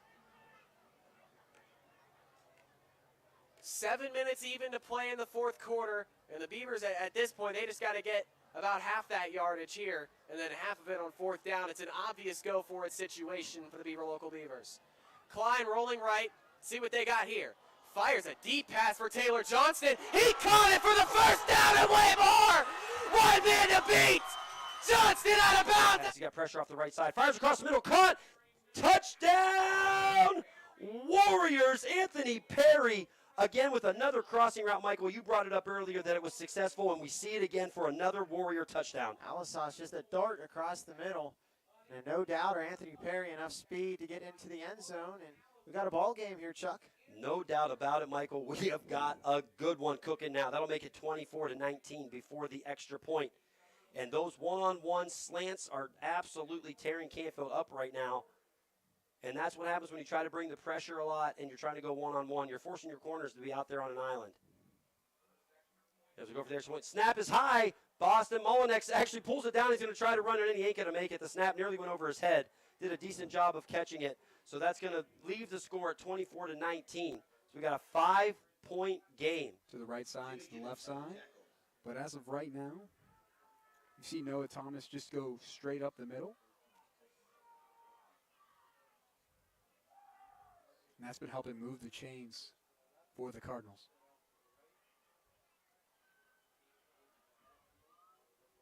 O'Brien again. You see the shotgun yet again. Blitz is coming. Gets him away. O'Brien with the yardage.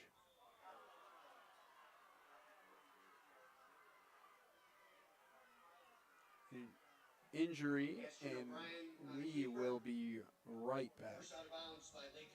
Going the extra mile at Greenwood Chevrolet means we want to take care of the community that takes care of us too.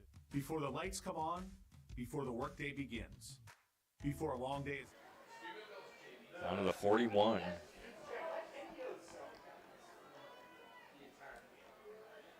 Second down and 7.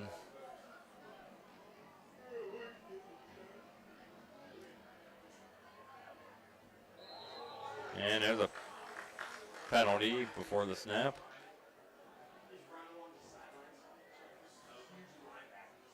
And looks like it's a false start on Southern, so that'll move him back 5 yards. False start penalty against the Indians.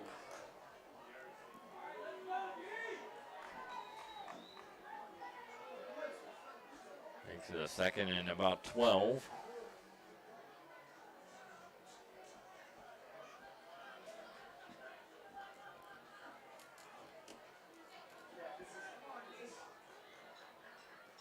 The snap. Oh, the exchange is fumbled. There's a battle for the ball. It's recovered by McDonald. The first turnover of the game. And it's a huge one. As there was a bad exchange. And McDonald recovers the ball all the way back at the Southern local 35-yard line. What a huge turn of events as It's right back in the game and makes an immediate impact. No doubt about it. It's a big gain all the way to the West Branch 45-yard line. So as Canfield looks to answer back after the touchdown for West Branch, who drew within finally one score here, 24-19. Canfield looking to just keep that a 2-score separation. Bendis again in the backfield with 2 running backs with him. This tends to be the quarterback runs. And here we go. West Branch again is going to be drawn off sides. As they are just trying to get in there. You can't bring them this time. It looks like Jax Brooks was the one to jump off sides. And, you know, look, they're just trying to gain any advantage they can. But these 5-yard chunks have just been hurting them all game. Yeah, Bendis doing a nice job on the counts. And we saw that a lot with Drew DeShields last That's season, right. drawing people off sides, and Canfield doing a good job with that tonight. You're right. That kind of became Drew's, specialty last. And Owen Uriachi looking downfield. They're going to call pass interference. He was looking for R.J. May, the same thing he connected with earlier for a touchdown. But this time they interfered. And so the ball's going to be moved up now from, looks like they were around the 26, and now it's going to be moved up to the, well, right around the, gosh, maybe the 11. So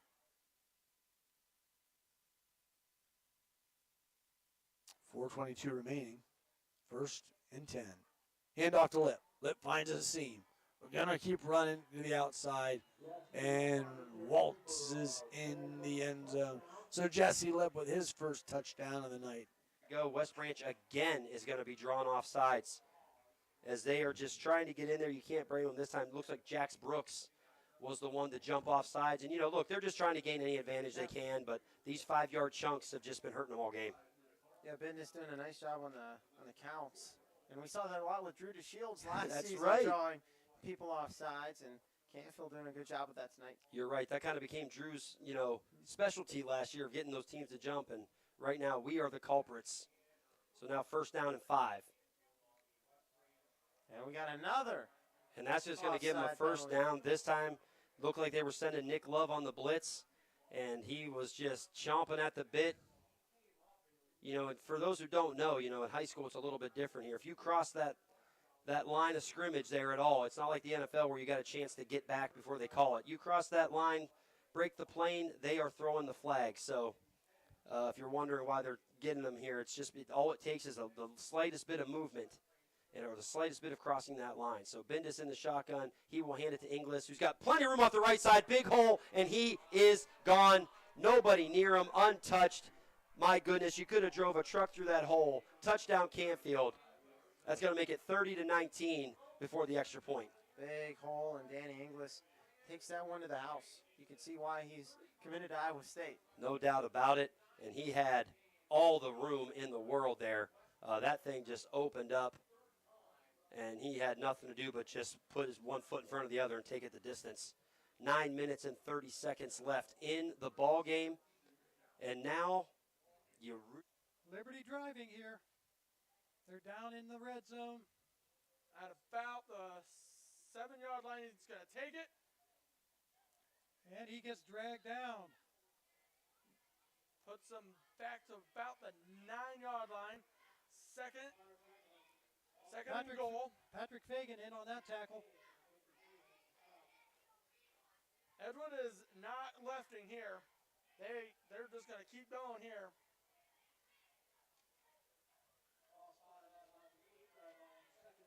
About the 8-yard line, 2nd and goal. Tutwiler's getting it. Back to pass, throws it, got a man. And it is going to be a touchdown, Liberty. And again, Dwayne Moody. This was a must touchdown for Liberty. We'll see what they do here. Probably going to go for 2 here. 34-12 now. 39 seconds left here in the 3rd quarter. Nope. Yeah, they're trying to decide what they're going to do here. And it is a beautiful night down here at Edgewood at Corlew Stadium. Michael Malone of the Rockets at quarterback. He takes the snap and he fakes the ball to Ocasio and sends one down the left sideline where it is caught for a touchdown by Matthew Lucido. There was a push-off, but it was not called. And a great pass again from Michael Malone. But he might have done the Clips a favor by scoring early. Yeah, I mean, that listen, we've 4:15 to go in the ballgame. We've praised Malone all night. He's been throwing the heck out of the ball. He has. Listen, those interceptions, those are young throws, and those are stuff that coach is going to fix tomorrow in film. Like, hey, why'd you throw this ball?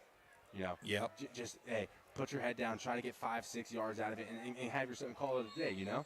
But listen, he's a senior. He hasn't played much varsity football quarterback. He'll be just fine this year. So Balone will hold as Lucido attempts the all-important point after. Lucido with the kick up, and it is good. We have ourselves a tie ball game here in Columbiana. 4:15 to go. It's 14-14, and we'll be back with the exciting conclusion after this here on YSN. We shall taste one bite at a time. And Valeria, bite into a taste sensation. Bite into a taste delight. Good food and money combination. One bite at a time till it's out of sight. We shall taste one bite at a time. At Valeria. We believe expectations are made to be exceeded. We're in about 10-ish minutes right now. The band is outperforming. Answer to. They're also sending a lot of pressure up the middle, and they do the same here, so that middle would be open again. Oh, he flips it out and puts Boston Molinex in a tough spot, but he's able to make a man miss amazingly enough. And able, I mean, a short gain, but that could have been a really bad play. Could have went the wrong way. There's really nothing there, and that's just Bo Alisas throwing it to Molinex, hoping he can make a play, because we've seen him do that from time to time. But it's a good job just to pick up a couple yards. Yeah, able to at least get it out of there. And now there's a stoppage in play here as the referees are. I guess it looks like there might be another problem with the play clock.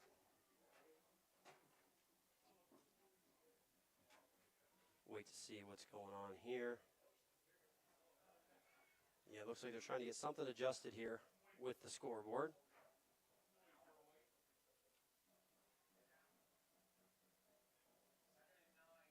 It's going to be 2nd and 9 here for West Branch. Here we go. Looks like they've given them the go here to continue play. Or maybe not.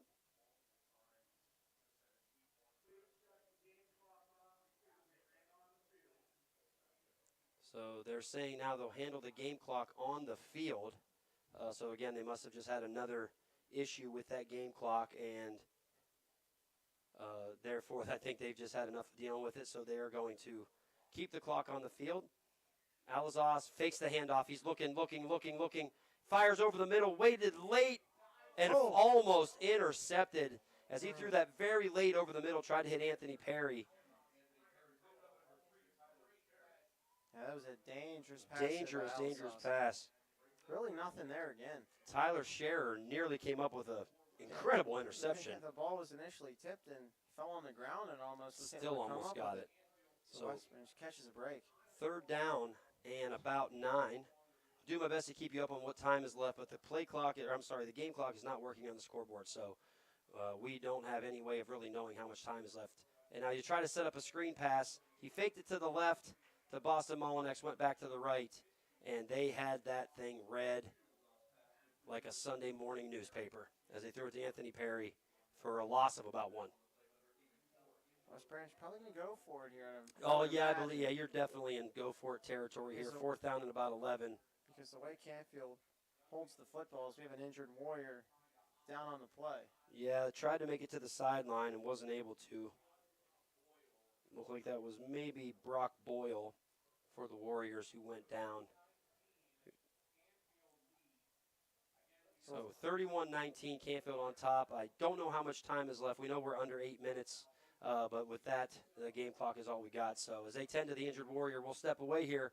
We'll be back in just a moment. Coca's Pizza, your high school football headquarters. Come to pregame with half-off select appetizers in our dining room starting at 5 p.m. Also want to stay for the game? We'll be playing it live. That's Coca's Pizza. We serve it hot.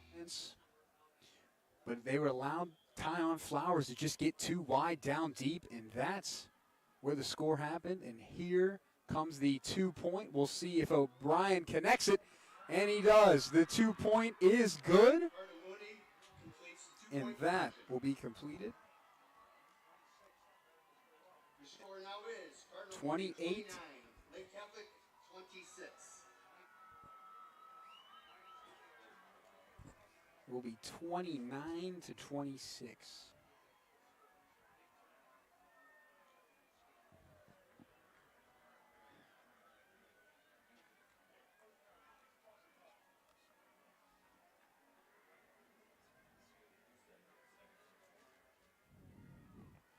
And we will be right.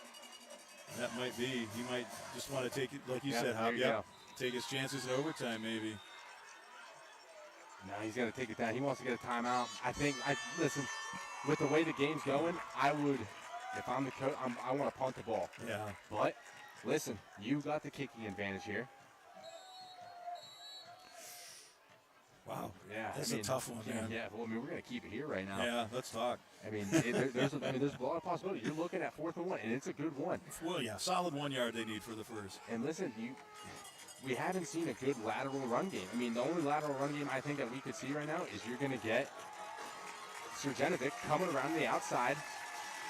You're going to get that stack formation coming right off the tackle, and you're going to try to get him around the outside. But it's hard to say what we're going to see. But listen, you got your short down plays. For it. You know what you like the best. And listen, this is mono a mono right now. Here's my best. Here's your best. Let's see who wins. Let's see who can do it. Hartley is to Surjanovic's left. The Clippers, 4th and 1. Bring in the house. Here they come. Surjanovic rolls to his open. left. He has him open, but he cuts up the middle, gets the first down, and he's on his way to 40, 35, 30, 25. Makes a cut inside and is brought down at the 22-yard line. That's Gino Perry of Louisville with the tackle. That's Ocasio. Listen, what a play by Spidey there. He puts the foot in the ground. He's got the backside cut. He goes, but guess what? He had the guy open down the sideline. You thought he was going to go right when you started jumping up and down. He has the guy up the sideline. Listen, if you're not confident, tries to get away from the pressure and will, and that He made the right call. If you don't have the confidence to make. And there it goes. The Cardinals taking away with it. And that will be number 9, William Desmond. Intercepted by number 9, William Desmond. And credit him with the interception. And what hate. Well, that's gutsy. I don't know. Listen, Louisville's shown they can burn you on the outside. Yeah. And number 11, Braylon Dabney is freaking due. He's due. He is due. But don't get complacent now and just run the clock on. Try to pick up the yards. If you're going to kick this ball at the end of the game, give Radcliffe a nice shot at it. Put it in the middle of the field for the kid. 1:13 to go. 2nd and 4 for the Clips. Surjanovic sending Bush in motion to his left. That's kind of stagger motion. Right And here comes Surjanovic. He's looking left. He does not want to throw it. He just throws it away. He was looking down. He had Breger and Bacon. Breger long, Bacon mid, and Bush short. And Liam decided he was just going to throw it away after running out of space and time. And Tim reached down on the sideline in a conversation with his kicker. Where do you want the ball? Yeah. Where do you want the ball? And you see Radcliffe motion. I want it in the middle.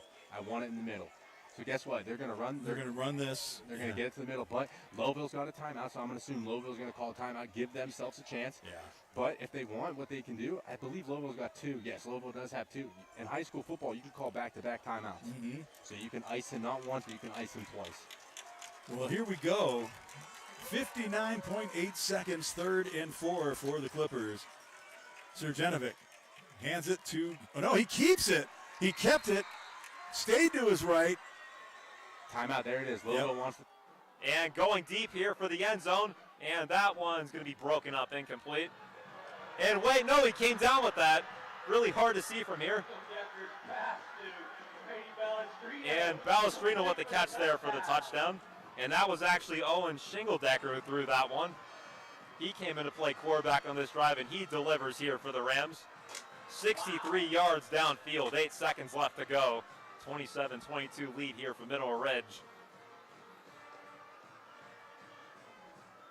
Yeah, it was really hard to see for. I thought the ball maybe hit the ground there, but the referee has a better angle than I do.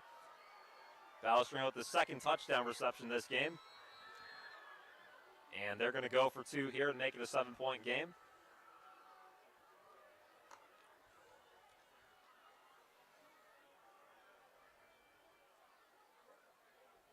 And back-to-back big completions there. Shingledecker in the shotgun. Drops back. There's a flag down. And caught in the end zone for 2. But we'll see what the flag is.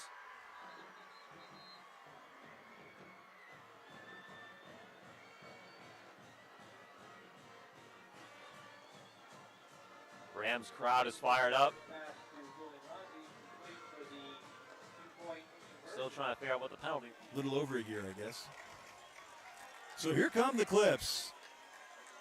Sergenovic will hold. Aiden Radcliffe will attempt the field goal. It is going to be a 33-yard attempt. The snap, the kick is down. The ball is down, the kick is up, but it is no good. Wide to the left. Wide to the left. And that's tough. That's tough for Radcliffe. Nothing to keep your head down about there, kid. Yep. Gives it away to number 4, and that will be Cam Page. O'Brien's pass complete to Cam Page. Take it down by 59. Joy. Luke Joy again. And Antonio Modica. Luke Joy, that is the second time that we have said his name within 3 plays. Formation, Cardinal Mooney. And that will be a flag on Cardinal Mooney, illegal formation. That will set them back. So they will just move the chains back. And that will set them way back.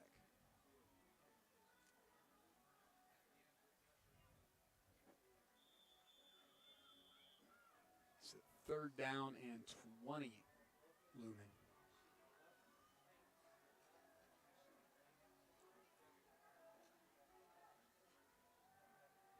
O'Brien again steps out.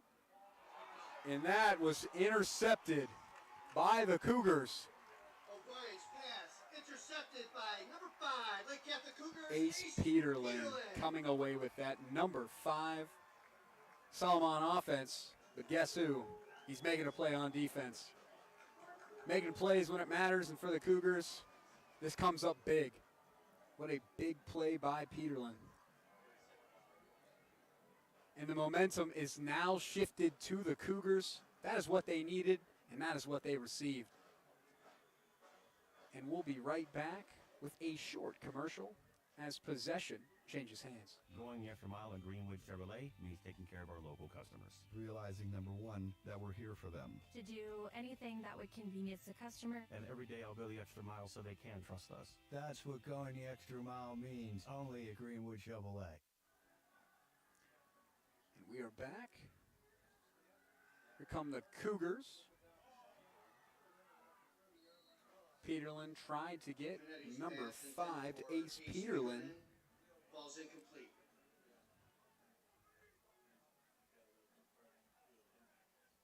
Ace Peterlin, a very versatile player. Saw him on defense, got that interception, making plays, gaining yards, making plays when it matters the most. And that's what you'll get out of him.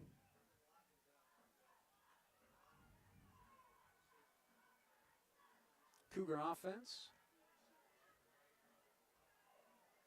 on the 11-yard line. We'll see it now. There is a beautiful pass there to DJ Sears. Trinetti's pass complete to Right on the DJ 40-yard line. First down, Talk about moving the chains. 29 yards to his name. DJ Sears.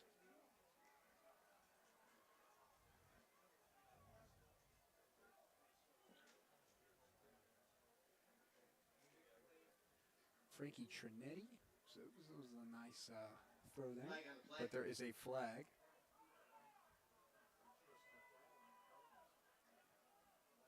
And a player is down, and we will be right back. Change. This one word can make you break out in a cold sweat. But with change comes wisdom, experience, and understanding. At Myers Family Insurance, we can help make changes in Medicare, insurance, and retirement a positive experience for you and your family. We've gone through changes, like our new office and new faces to help our family of clients too. For all your Medicare needs, call Myers Family Insurance. Check Yeah, you want the second. You want to defend first. Yep. Louisville has won the toss twice tonight. Yeah, that's right. Listen, I went 0 for 5 on those my senior year. those are tricky. Everyone says tails don't fail, but tails fails a lot. Yeah. I picked heads once and it was tails the next time. Back when I played, they didn't even have coins. I think they did rock, paper, scissors, I think, back Well, then. they've played so far. They've been able to keep Hubbard on their heels all game. Songer rolls near side. He's going to throw this one, and we've got a penalty flag down. Back judge threw it. We've got a hold, and it's going to be on the defense. Saving grace here for Hubbard. We've got a hold, and that's going to go ahead and give the Eagles a first down. Maybe a 3rd and 1. Should be an automatic first down. Yep, automatic first down.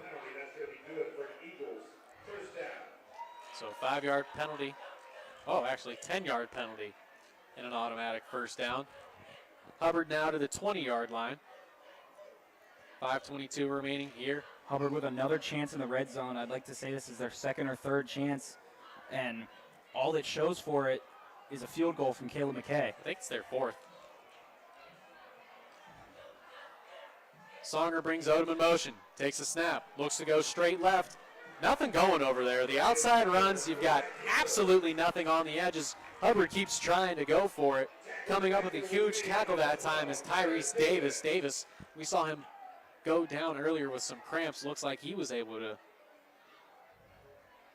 get back to full strength, so we love to see that.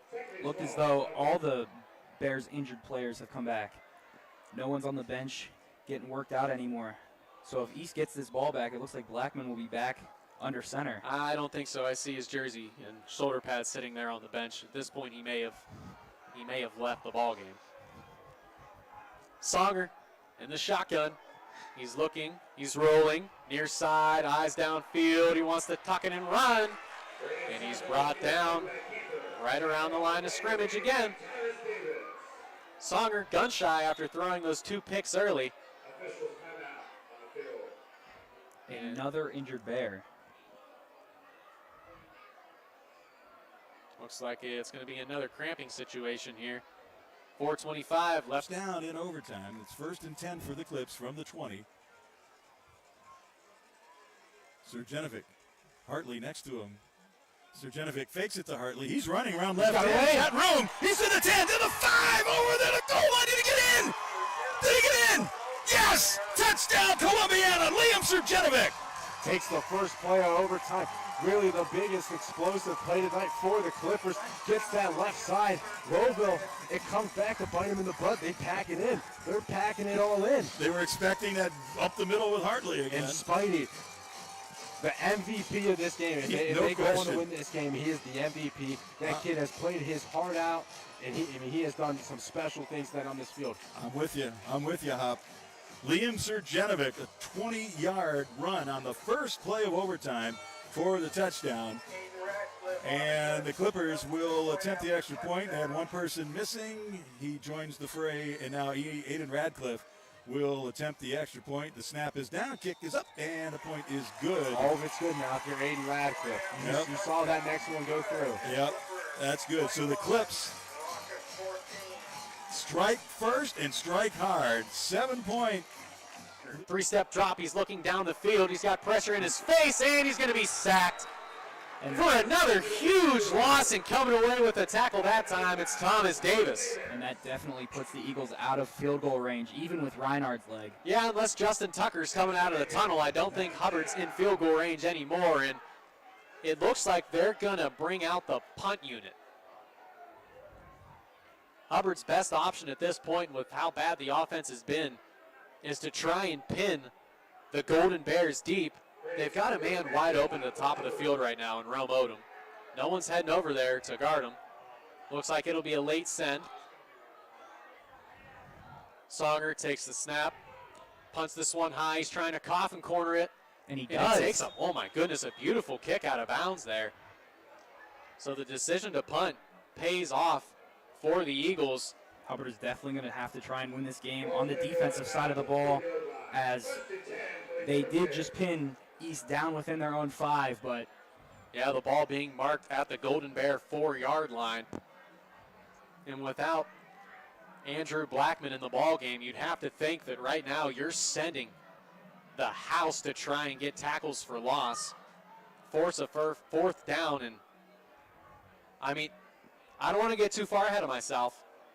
If I'm the Youngstown East coach and I have to punt it, I'm taking a safety. I'd rather take a safety than give the opportunity to block a kick and fall on the ground, come away with a touchdown. I would take the safety. And I would force Hubbard to have to score 1 point.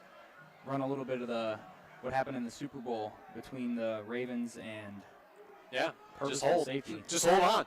Run the clock out a little bit. What if they go for 2 here? I mean, if you go for 2, you're getting blown on the outside. Yeah, you have to. I mean, and I'm telling you, that might be the best move anyway. Go for 2 and get out of here. Get out of here. Try to sneak out of here. Week 1 with a win. You battled your butts off the last 24 minutes. Yeah, the Clips have not effectively stopped Malone on the ground. They've certainly had him picked off a few times, but. And guess what? If Lowville gets out of here with a win, with all the self-inflicted wounds that they've had all night and everything, guess what? Hats off to them. Yep, sure. Well, let's see. This is going to be interesting. Right now, it certainly looks like Louisville will be going for the win in overtime by going for 2 after the 20-yard touchdown run from Michael Ballone. Matthew Lucido, who scored the previous 2 touchdowns for the Rockets and kicked the previous 2 extra points, obviously would be the kicker should they decide to tie it up or attempt to tie it up. Kind of a long time but out yeah, here. this time out is getting a little crazy here. And what, they got another one called by Louisville. Yep. And they certainly aren't calling timeouts to figure out which way they're going to kick the extra point. So. My goodness, week 1. Washington, just to name a few. Vaughn with the handoff. Richard does a cartwheel and gets stopped just shy of the end zone.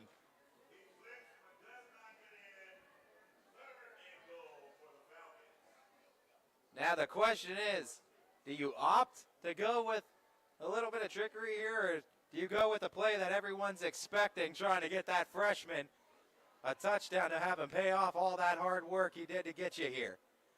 Richard right to the right hip. No, the fake on the handoff, the pass to Hill, and it's no good into the end zone.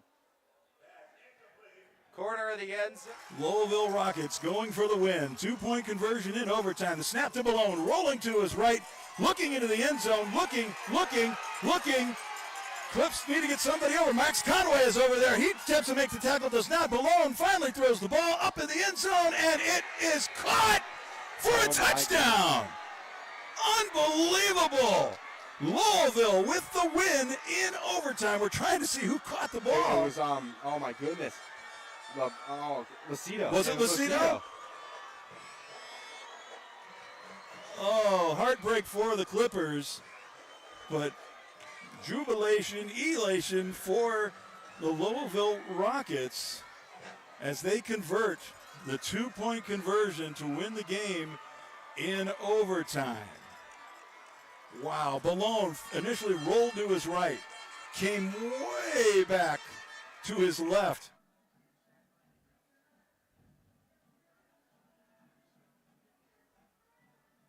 Two wide receivers lined up on the left.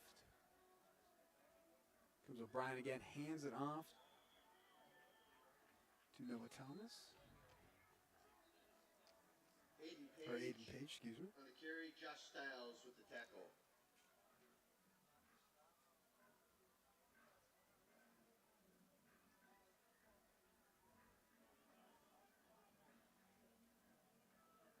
And a timeout is called by Lake Catholic.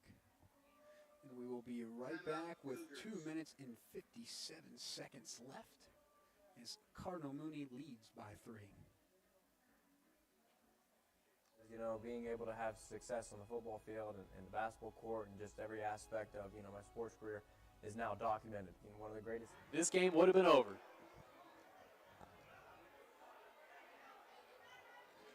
A game of inches. 2:28 left in the ball game.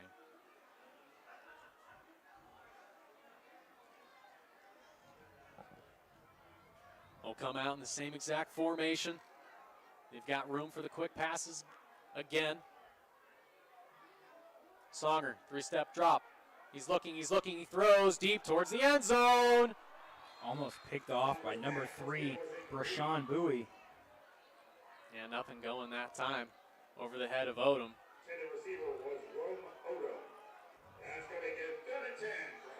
Third down and 10. Back-to-back incomplete passes here for Songer. The Eagles almost have to go for it on 4th down here if they get to 4th down. Yeah, you don't have enough timeouts to try and pin them down deep. And I don't know if McKay can make it from this distance. McKay cannot make it from this distance, and I don't think Reinhardt can either. It's a 47-yard field goal. That's a big boy field goal. We'll see if they try and leak out a tight end maybe. There he goes, streaking down the middle. Songer, he's got Warren wide open in the middle of the field, and Warren gets close to that first down marker, and it looks like the far official has him. We'll see. The near official has him as well. He's got enough for the first down, so finally a pass is complete, and it was to Garland Warren, who they snuck out of the backfield for the first down. Ball sits now at the 20-yard line, and you'd have to think Reinhardt could probably punch one in from here, but you need at least 8 yards to get back into McKay's field goal range. Youngstown East, you're holding on for dear life here. This is a ball game that you have won the entire game. There's no doubt about it. Songer rolls out left, rolling, throwing short, and it's incomplete. Oh, and a late flag comes in. Passer's interference, maybe. I think it's roughing the passer.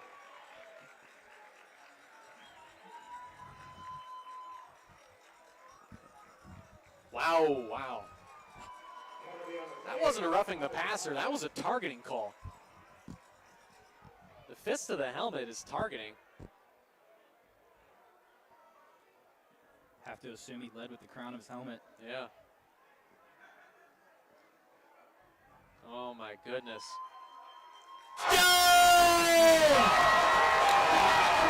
It's caught in the end zone for a touchdown by Jordan Perry. Range. Have just put themselves in McKay's range. But hey, you cannot turn the ball over now. Songer, just a give to Warren, trying to go up the middle. Warren slips through a tackle and he falls forward. He's going to be marked down at the 5-yard line, maybe the 4. 1:35 left here in the ball game. Hubbard's game plan now, you have to think, is keep the ball on the ground, no negative plays, get it as close as you can for your kicker, and hope that you score by running it. Give to Warren. Warren breaks a tackle. Warren reaches, and he crosses the goal line for the touchdown.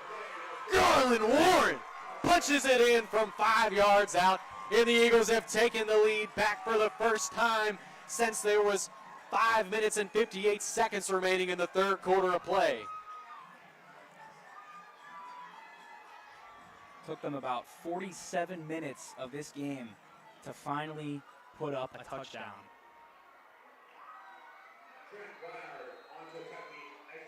It looks like we have. Looks like it'll be a bad cramp. And they mentioned that penalty flag as well. We're not sure what that's for quite yet. Looks like something with Lucas Cease's knee. He went down hard. Did go down hard.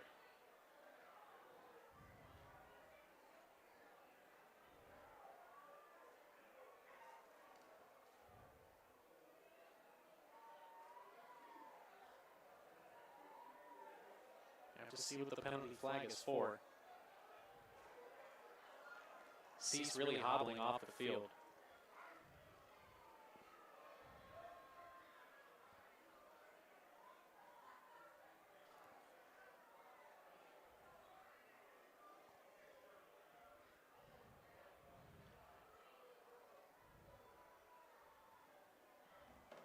Hubbard now brings in the special teams unit. Looked as though before they might have been trying to go for 2. Got unsportsmanlike conduct on Youngstown East, and they're going to go ahead and enforce that on the kickoff rather than the extra point try. Caleb McKay on for the extra point.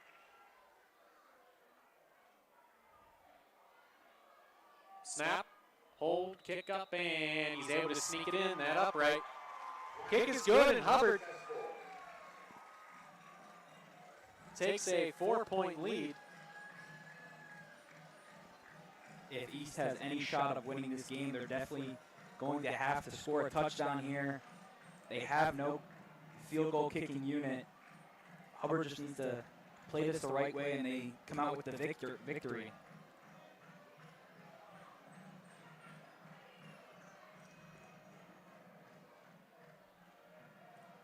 Yeah, and 15 yards forward is Trent Reinhardt, so you have to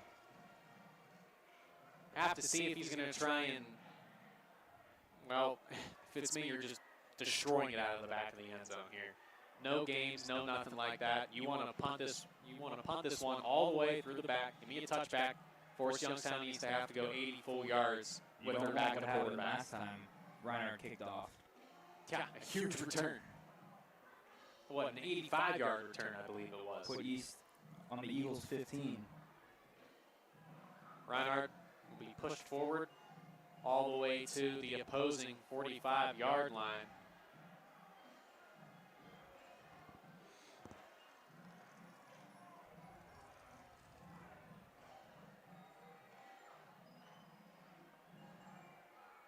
Reinhardt lining up on the far hash.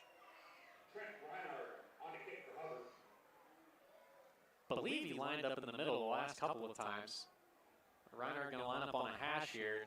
They're going to go 6 to the bottom and 4 to the top side. We'll see if it's any type of game being played. 48 seconds now and counting. And here comes straight up the middle, trying to get another score. Cardinal Mooney.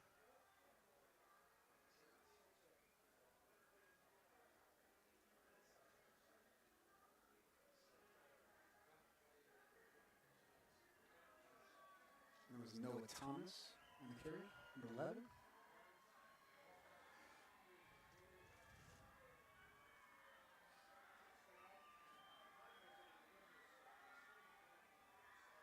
And that will just about do it here in Mentor, Ohio. Cardinal Mooney will walk away with the victory. Second straight for the Cardinals. Last year getting the win and picking up a win as well. What a matchup and what a game that is. 29-26 Cardinal Mooney wins by 3. He's able to get a hand on it. We've got some pointing from the Youngstown East sideline asking why it's not a penalty, but Osmahalis didn't really have too much contact there. He had a hand on the receiver. Could be a penalty if it's a, I guess I would say a flag. Happy crew, but we really haven't had that tonight. They really just called the blatant ones tonight. Yeah. Maybe you can let some chippiness go. Brownlee will stand in the gun, 2 receivers to each side, and Davis off to his right. He's going to roll out to his right.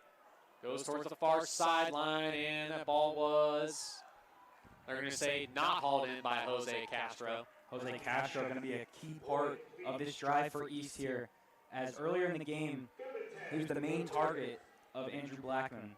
But so far, after Blackman came out, it's almost as though Jose Castro has come out of this game until about right now. I would try and get the ball to Craig Womack, the big 6'4" receiver, who once again is lined up with Levante Daniels, who's listed at 5'9", so he's got 5 inches on him. It's, I guess, what, 7? 6'4" to 5'9". Oh. Yeah, 7 inches. Brownlee stepping up into the pocket, launches this one down the field, but it's well past his intended receiver in Rishan Bowie. And if the Bears can't convert here on 4th down, it looks as though the Eagles will pull this one out. Yeah, Hubbard will escape reinstating with a game that they should not have won, and East is going to drop to 0-1 with a game that they firmly controlled for the majority of this ball game. The Eagles have almost come out sort of sluggish. They're playing very off-kilter. Well, you know, it's hard to say. It's hard to say it was sluggish when it happens for the whole game. we'll have to see if that's what this Hubbard team is made of. You have to hope coming out next week against Greenville at home, they don't play this poorly. As last year, that was a close game up until the very end. Brownlee takes the snap. He's rolling. He's going to tuck it and run. He needs to get the 30-yard line. He's close to it. We'll see what the side official says. He went out of bounds. Looks like the spot is going to have him short. Nope, looks like they're going to give it to him. Side official had him crossing the 30-yard line, and Nicholas Bowser drops down holding his knee. That is going to be a tough blow for Hubbard. Gotta hope it's just a cramp. And it looks like, yes it is. Joe Ham tried to stretch out the wrong leg. 52.1 seconds remaining here in your ball game. Hubbard up 10-6 over the East Golden Bears, and once again, you've just got to commend this Golden Bears team for the game that they played. I mean, defensively, Hubbard had absolutely no answers whatsoever. Couldn't run it to the boundaries, couldn't run it up the middle, couldn't find time to throw the ball down the field, really had nothing going short. The Golden Bear defense kind of put this Hubbard offense in a blender. Yeah, they folded them into a pretzel, if you will, a Bavarian pretzel at that, coated in butter and salt. Might have to go pick me up one from Auntie Anne's. Ooh, pretzel bites. That's what I like from there. I don't know. I mean, the only thing is they get a little soggy sometimes. A little too much. If they're in the cup, yeah, they get a little bit at the bottom, at least down to the bottom. Those ones are very salty. Very salty. 52.1 seconds remaining. Darren Brownlee was able to pick up the first down with his legs. It was a 10-yard gain, and we're going to have a late penalty flag come in. We've got unsportsmanlike conduct on one of the Youngstown East coaches. Costly mistake, especially if you're one of the coaches. May have just cost his team the game, a chance at winning this game. He just can't afford to let that happen. They ejected the coach from the ball game, so he will have to head to the locker room.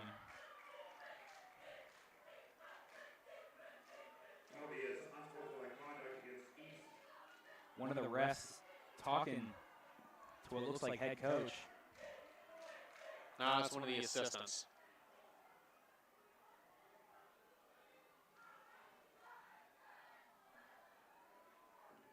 No one has left the field here quite yet.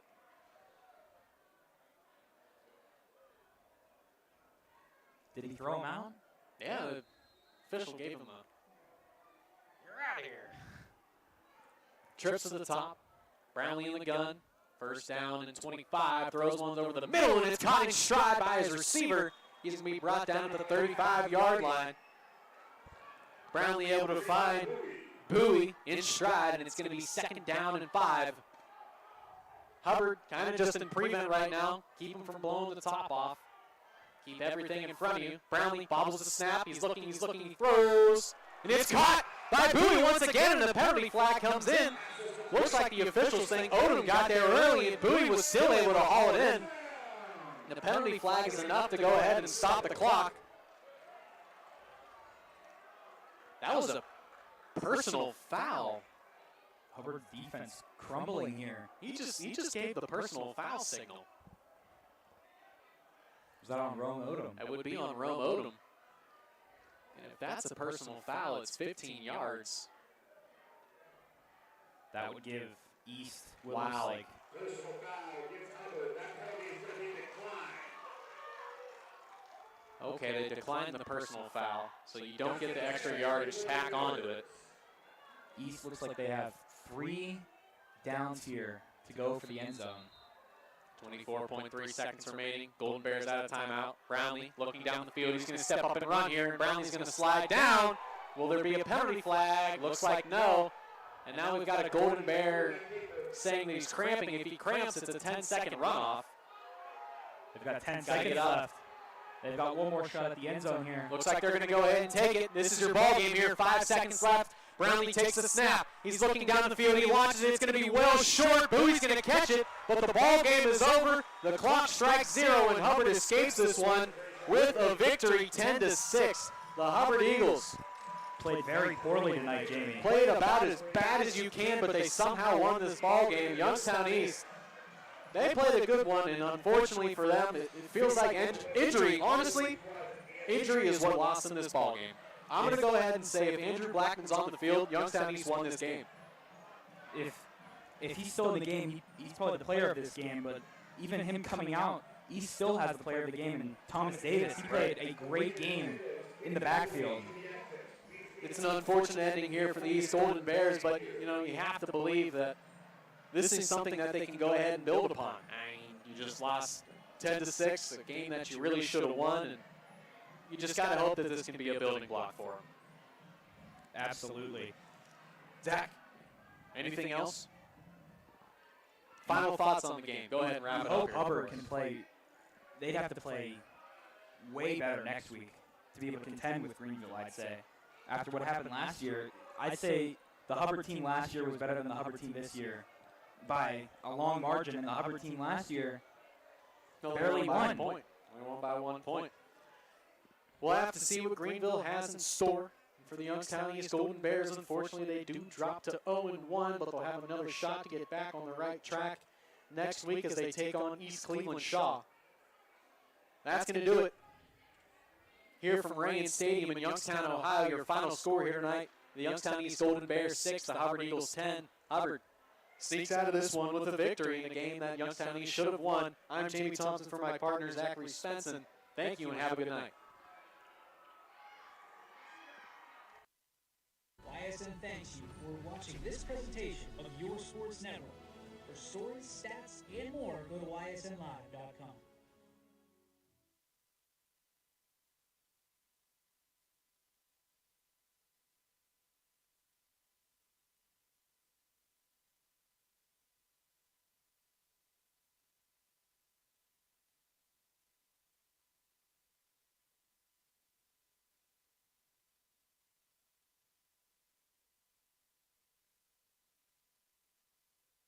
News delivers the news as it happens, using the latest technology from where it happens. On air, online, Wednesday afternoon weather update, very dangerous, and on the 21 News social media platforms. 21 News, the Valley's only locally owned source for trusted news since 1953. Craftsmanship to us is 60 years of pride and dedication.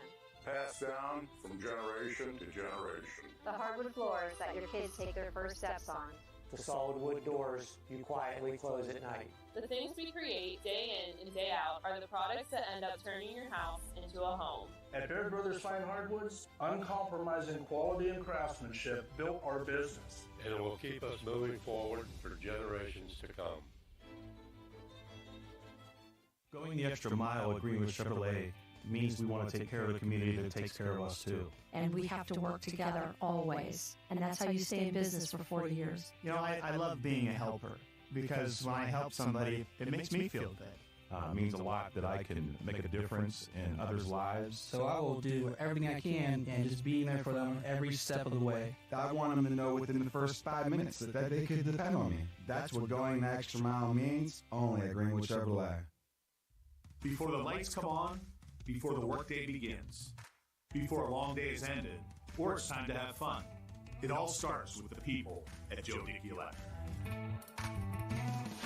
From replacing a light fixture in your home to building a substation for your business, no job is too big or too small. The people of Joe Dickey Electric power them all. Joe Dickey Electric, over 60 years of powering the Mahoning Valley.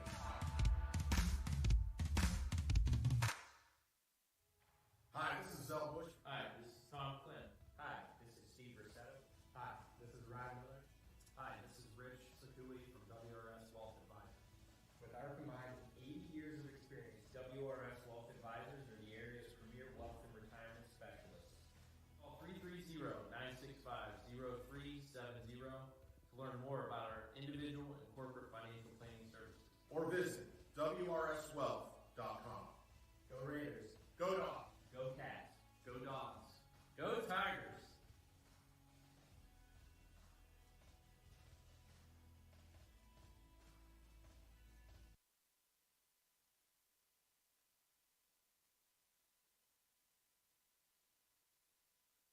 not waiting to see what the world has in store for you. It's more about what you have in store for the world.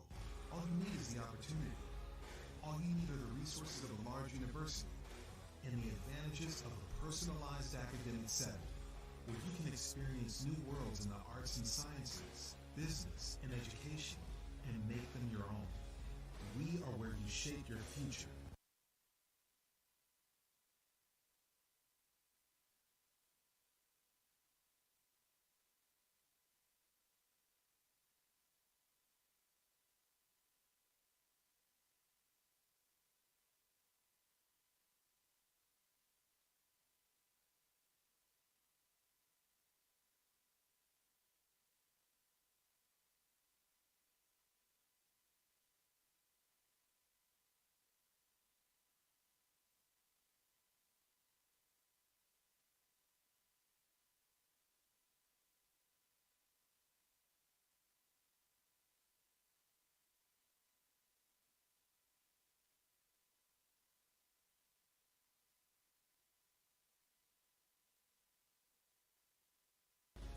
We are Youngstown State University and proud. We believe expectations are made to be exceeded. At the new Toyota of Warren, it's about more than just getting a great deal. It's about service you can count on and a friendship you can trust. Year after year, we've done what we do best. We've gone the extra mile so you could too. Because we know it's just not about buying a new car. It's the start of a new adventure. Toyota of Warren, driven by you.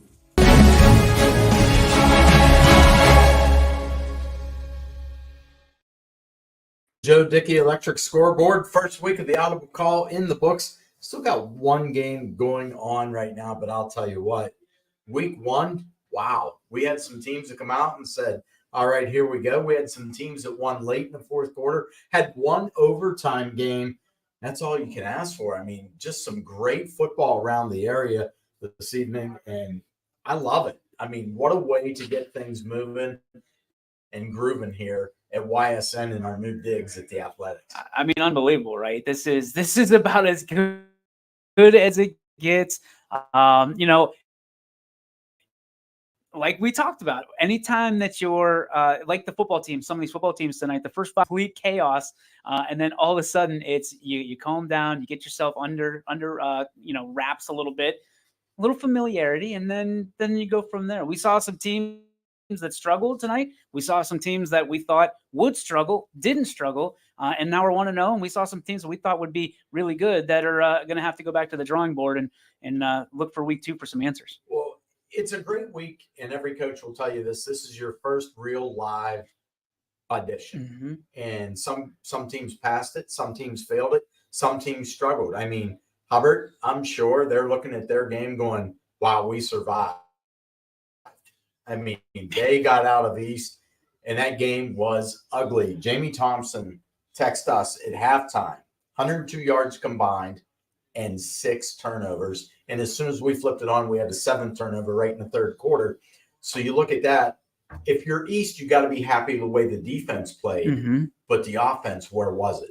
Was Hubbard's defense that good, or was the offense, and really on both sides, just struggled there all night? And I mean, you look at East, they've taken big strides forward. I mean, you're talking about an East team that had trouble even getting on the field a couple years ago and last year. Now you're hanging in there with Hubbard, which is, like, again, one of the top programs in the entire area year after year, always winning programs. So good for East and Hubbard. Good teams find a way to win. And that's exactly what happened. I'm sitting there, and it was late in the game, DJ, and I know you were watching it too, but they pooch punt, and they pinned East inside their 5-yard line. East got like 8 yards, and they had to punt. And it wasn't a great punt by any stretch, but Hubbard still had to show some guts to put that ball in the end zone, and that's where they struggled all night. So at least it ends from a positive standpoint there for them. But that East team gave them everything. I mean, they got something defensively to hang their hats on. We got some guys popping in. One of the games that we were just surprised. We thought it could be a barn burner. Neither one of us thought it'd be a blowout. Was South Range and Springfield. and a guy that was calling the action, Noah Doty, joins us back on the call. Whoa, look out. Noah, I mean, what an unbelievable game. Everybody wasn't sure about what they weren't sure necessarily about South Range, but the Raiders and David Rock and their new coach showed that South Range is still going to be South Range. Unbelievable is a great way to describe it, DJ. Are you there now? They were so most. Can you hear me? Can you guys hear me? Yeah, we got you. Okay. Unbelievable is a great way to describe it, DJ. There was so much excitement from Springfield going into that game. Everyone was expecting it to be close, and it ended up getting to a point where they had the accelerated clock running for about a minute. Out of the gate, South Range came, and they were ready to just punch them right in the mouth, and they came out strong. Their line, both the offensive and defensive line, won the battle early and decisively, and that was a huge game changer. And Colton Rourke had really no options. Every time he was in the backfield, he was immediately flushed. He just couldn't get anything going. The cornerbacks for South Range were on top of their game. They shut down Shealy. The only way they were able to get him going is through the run game in the form of jet sweeps. And Sean Guerrero, outside of his excellent work on the punt team, he had some great punts. He was practically unheard of. And that's not something that's going to be typical of Springfield. These are their big playmakers, and South Range shut them down, and they shut them down early in the game. But props to head coach David Rock, who I got to speak to after the game. He had that team prepared and ready to go. They had a better playbook. They had more plays ready to run, and they opened up the offense faster than Springfield could. I think that's the biggest thing is, David Rock, and I've said this all over, is he's a branch off the Dan Yeagley tree of coaching, and not only coaching, but he also played for him. So, one of the biggest things that people don't realize about South Range was the fact that there were a lot of people really rooting for David to get this job. And when he did, there was almost a sigh of relief across the community that the program is in not only good hands, but great hands. And the next generation of South Range football is here. There's a reason you're not seeing Dan Yeagley's face. He wants it to be David Rock's time. And I know he's incredibly proud tonight for win number 1 in the David Rock era at South Range. Oh, absolutely. And I think the big thing, Noah, that you got to see, Billy Skurpak, that was one of the questions everybody kept saying actually used as a toy in multiple formations.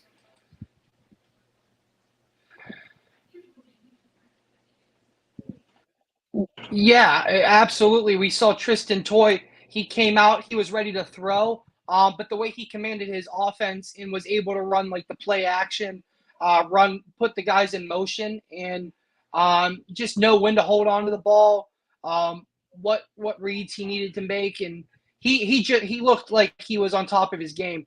He didn't. After the first half, though, they kind of laid back and they just went to the ground and pound. And they have quite a committee at running back. Springfield does as well. They were able to effectively get the run game going for a bit. But between Aiden Dominguez, Starkey, and Blake Ewert, that is a three-headed horse that you don't want to have to try to stop. And Springfield found that early as they were unable to kind of tackle those guys with any continued success. When you look at things, Noah, I mean, Springfield, what do they got to do next week? I mean, they've got a gauntlet as well. And this is a season that there's a lot riding on. You got a lot of good seniors, a lot of good players. What do they have to do to bounce back and reestablish the Springfield way? Well, we talked to a couple coaches up in the press box after the game, and they weren't encouraged by what they saw, but they weren't discouraged either. They obviously no one was happy with the result from Springfield's side, but they felt like they've been here before. They took a bad beating to South Range last year. This one just as bad. They ran that gauntlet last year with Brookfield and Geneva, and they even got Lowville, a great Lowville team that they lost to. They went 0-4 last year to start the season. I don't think they're going to go 0-3 this year. I think they're going to be able to get a win either against Brookfield or Geneva. They're going to bounce back. And they're just going to have to figure out ways to put Colton Rourke in a position to succeed. They tried to early, but their line was just getting beat up so bad by South Range. They couldn't put him in a position to pass the ball well, and they had to rely on the run game. And they had quite a few runs on first and second down that worked. But when it got short into those third down situations, South Range tightened up their line, and that's where they were beat. There was a successful couple of series. They had the ball. They scored a touchdown with like a minute 17 left in the second. They were able to get an interception and then had a nice play down the sideline to Dylan Shealy. That was his one big catch of the game. And they put themselves in where they probably would have had another nice scoring drive, but with only 3 seconds left, they had to try a 45-yard field goal. And with Caden Kosek, and that actually probably would have been good from about 35 yards. He's got quite a leg on him. Their whole special teams played well for Springfield, but they saw sparks of what they need to do and exactly right, and then they saw sparks of what's going to kill them, and just missing tackles, missing open field tackles, letting guys bounce off of them. They were trying to hit too many guys head on. They weren't wrapping them. And that's something the coaches spoke to us about after the game and just immediately saw as a glaring issue for them.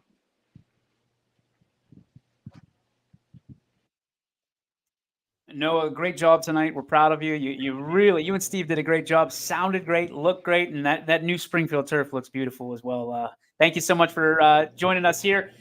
Dude, you've been on the air all day. Go enjoy some time to yourself, brother, and hopefully we'll see you next week again. Absolutely. Thank you so much. There he goes, Noah Doty. One of the best. I love that guy. He's so funny. He's so good on the mic. He's come such a long way, and really has become a premier announcer here. And he got a good one. I mean, when you're talking about South Range Springfield, I don't care what the final score is. I don't care who's going to be good, who's not. If they're both going to be good, if they're both going to be bad, Mike. Rivalry games are rivalry games, and when you're doing them on week one, they just mean a little more. They do, and the big thing is, yeah, Springfield leaves there a little discouraged tonight, but they're also going to look at this tape and be like, that offensive line is pretty good from South Range. Mm-hmm. They may not face another offensive line that is that good this year, and that's possible. I could be wrong, but I think, boy, Springfield has a lot to grow from on this game. Everything that Noah said is correctable for the Tigers. Yep. And even if you're South Range, great win, new regime, everything, they're still going to look at that tape very hard and be like, wait, we could have done this better. We could have done this better. We could have done that better. Man, we left points on the board. Both teams are saying that, win or lose. So I want to see how that week 2 just evolves for both of those programs. I love it. I'm excited to see. And Sean Guerrero is not going to take this line down. He's going to be up their patooties and ready to go for next week. Hey, let's check out the new scores page here on YSN. And we can recap some of these awesome scores from tonight. Mike, check this out. She's a beaut, Clark. Look at that. So when you look at this, what was one game that really stood out to you tonight that you just went, oh, wow? There's a couple that got me. Okay. Lowville, Columbiana. Game goes to overtime. Lowville on the road, week 1. Do you go for the tie? No. Under a new balloon, new era, they go for the win and get that one. That one stands out to me just because that was a team that expected a lot last year, fairly young this year. And boy, they go into Columbiana and they win. They rally from a 14-0 deficit, force overtime, and win that game 22-21. And then the other one is McDonald. They score within the last minute to win that game. That's a Kyle Puckett 29-yard touchdown pass with 51.3 seconds left. So no quitting McDonald. And meanwhile, that arch rival neighbor, I lied. I said 2. There's 3. Middle Ridge scores in the final minute to win their game. Yeah. So, like, those 3 games are just like, pow, bam, boom. They stand right out to me. And I can add another one. Canfield. Everybody, Brock Lowry, Brock Lowry, right? Say that 3 times fast. Yeah. And all of a sudden, like, this team, they come out Yeah, West Branch gave them a game, but in the end, it was Mike Paplansky and company taking that one 31-19. I mean, they go and they take care of business.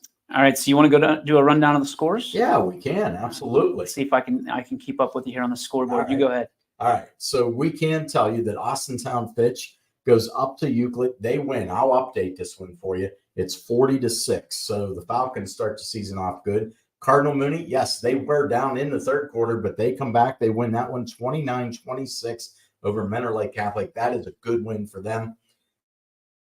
The news, not as good for Latonia. They fall to Fairport Harding 47-6. And here's a big one. And I know you're happy. I'm happy. They joined our YSN family last year. Orange goes to Beechwood. They win that one 49-0. Stops an 18-game losing streak. And Rob Senor, I believe, yes, sir, picks up his first win. Big kudos to Orange. I mean, they get the job done in week 1.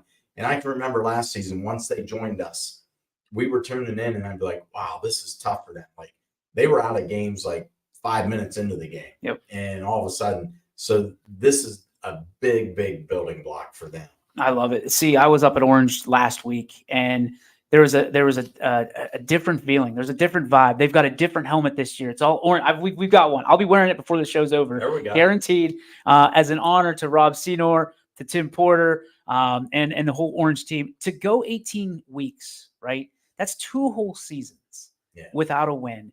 And to start the season against your arch rival, Beechwood, and you go into their house and you get a dub.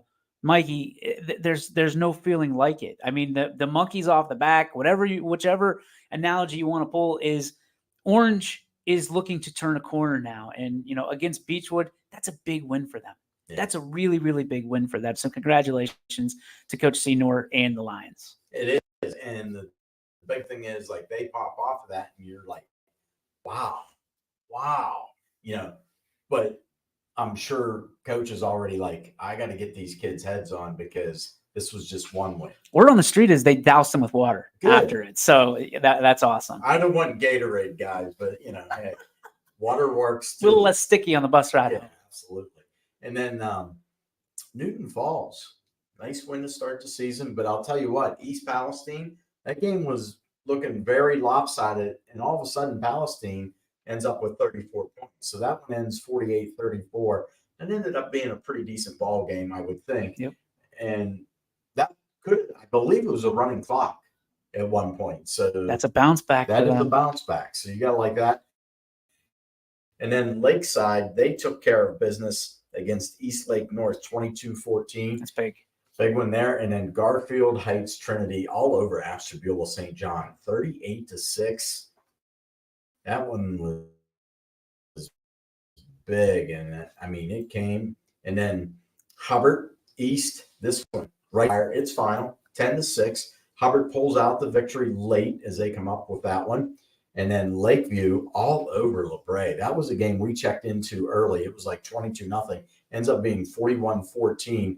That's a big win for the Bulldogs there to get their season started. And here's one that kind of surprised me. I thought Liberty was pretty ready to go. Mm-hmm. Edgewood must really be ready to go because they took care of business tonight against them. 58-20 was the final. So they come in, they take care of business, and then you got to love Lisbon. They go on the road to win, no problem. 41-6 as they take care of the Bombers. And then the heartbreaker for Bob Spate. He loses in overtime. He had a 14-0 lead, but what credit to Lowville. I mean, they come back. They win that one 22-21 in overtime. Wow. And then East Liverpool. Come on. Let's do a little respect on this. Paul Cusick, man, the era has begun. 50-0 over Minerva. With fireworks. I mean, they come out of the gates. That Potters team was ready to rock and roll, and I give Coach all the credit in the world. Paul was the guy, dots the I's, crosses the T's. That is a nice win for him to begin his era down there. And a shutout, too. He'll love that defense when they look at the game film, but he's also going to nitpick them. well, you could have, you got to buy a shoestring there. No, we can't have that. Yeah. I mean, he's a guy that takes care of business. And then Poland. Wow, the Bulldogs. We thought they could be good. They made a statement tonight. They went down to Quaker, and boy, they let Salem have it, 38-6. And that one was, I thought it was going to be closer. I thought Poland could win. I thought Salem could win coming into it. But I think the thing that stood out to me, and just watching that offensive line for the Bulldogs, they had a chip on their shoulder. They went into that game and they legit just said, we're going to take care of business. And they were throwing their muscle around. And the backs, I mean, which back did you want to hit you from Poland? Because first, the guard hit me coming through, and the back decides, I'm going to lower my shoulder and pop you too. Look out for Natoli. Yeah. My goodness.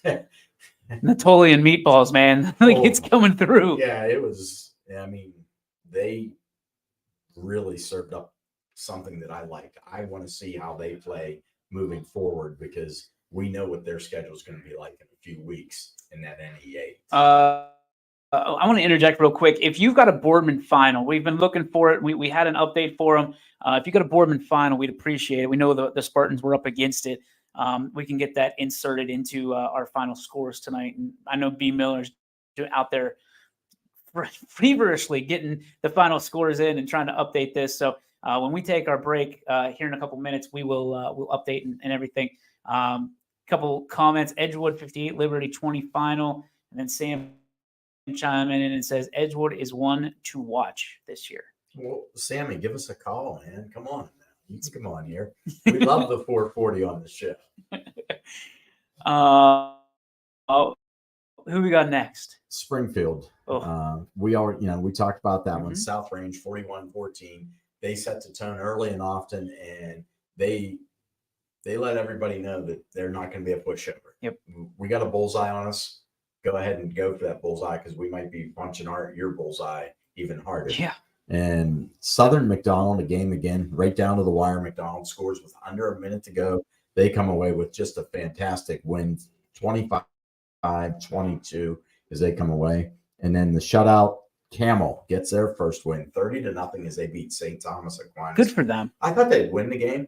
But boy, that defense played well. I mean, they come in there and they come up with it. Hey, Brandon, thank you. Thank you. Like that. Kenston, 50-13. We don't like the result for Boardman, but we do like that we got the final. Thanks, Brandon. And we move along. Steubenville Central Catholic goes into Wellsville. No problem for them as they whoop the Tigers tonight, 37-6.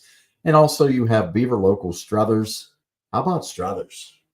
That's a team I expected some big things from, 37-20 as they beat the Beavers. So very impressive road win. Not an easy place to go and win, because that place at Beaver Local, those fans are rabid. They love their Beavers. Yeah. And they're probably pretty mad right now. I would not want to be in the McKenzie house tonight. I mean, it's one of those things, though, like it's not the end of the year. You know what I mean? It's one game. And no matter how much it hurts, it's one game. You still got 9 in front of you at least. So, take this as what it is. It's one game. And now tomorrow, watch it, digest it, and get better. Yeah. Yeah. Get that bad taste out of your mouth. Yep. Even if you got the good taste in your mouth, tomorrow's a new day. You're 1-0, but that now means you better get better. If you're 0-1, you definitely want to get better. So I think that's the way a lot of people will look at those. And then some of the other games that we got, Valley Christian, they go into Crestview. They deliver a nice win, 30-12. Andy Hake's team came ready to play. Dangerous. I mean, watching them early on, and Crestview looked like that defense was going to give something. And all of a sudden, once Andy Hake's offense figured something out, it was rolling. 2 words, Mikey. Jay-Sean Lindsay. Yes. Oh, my gosh, is that kid going to be good? He's going to be so good. Yeah. So you got that one. And then United at home, they open up against Waterloo 41-6. Courtney, he's pretty good.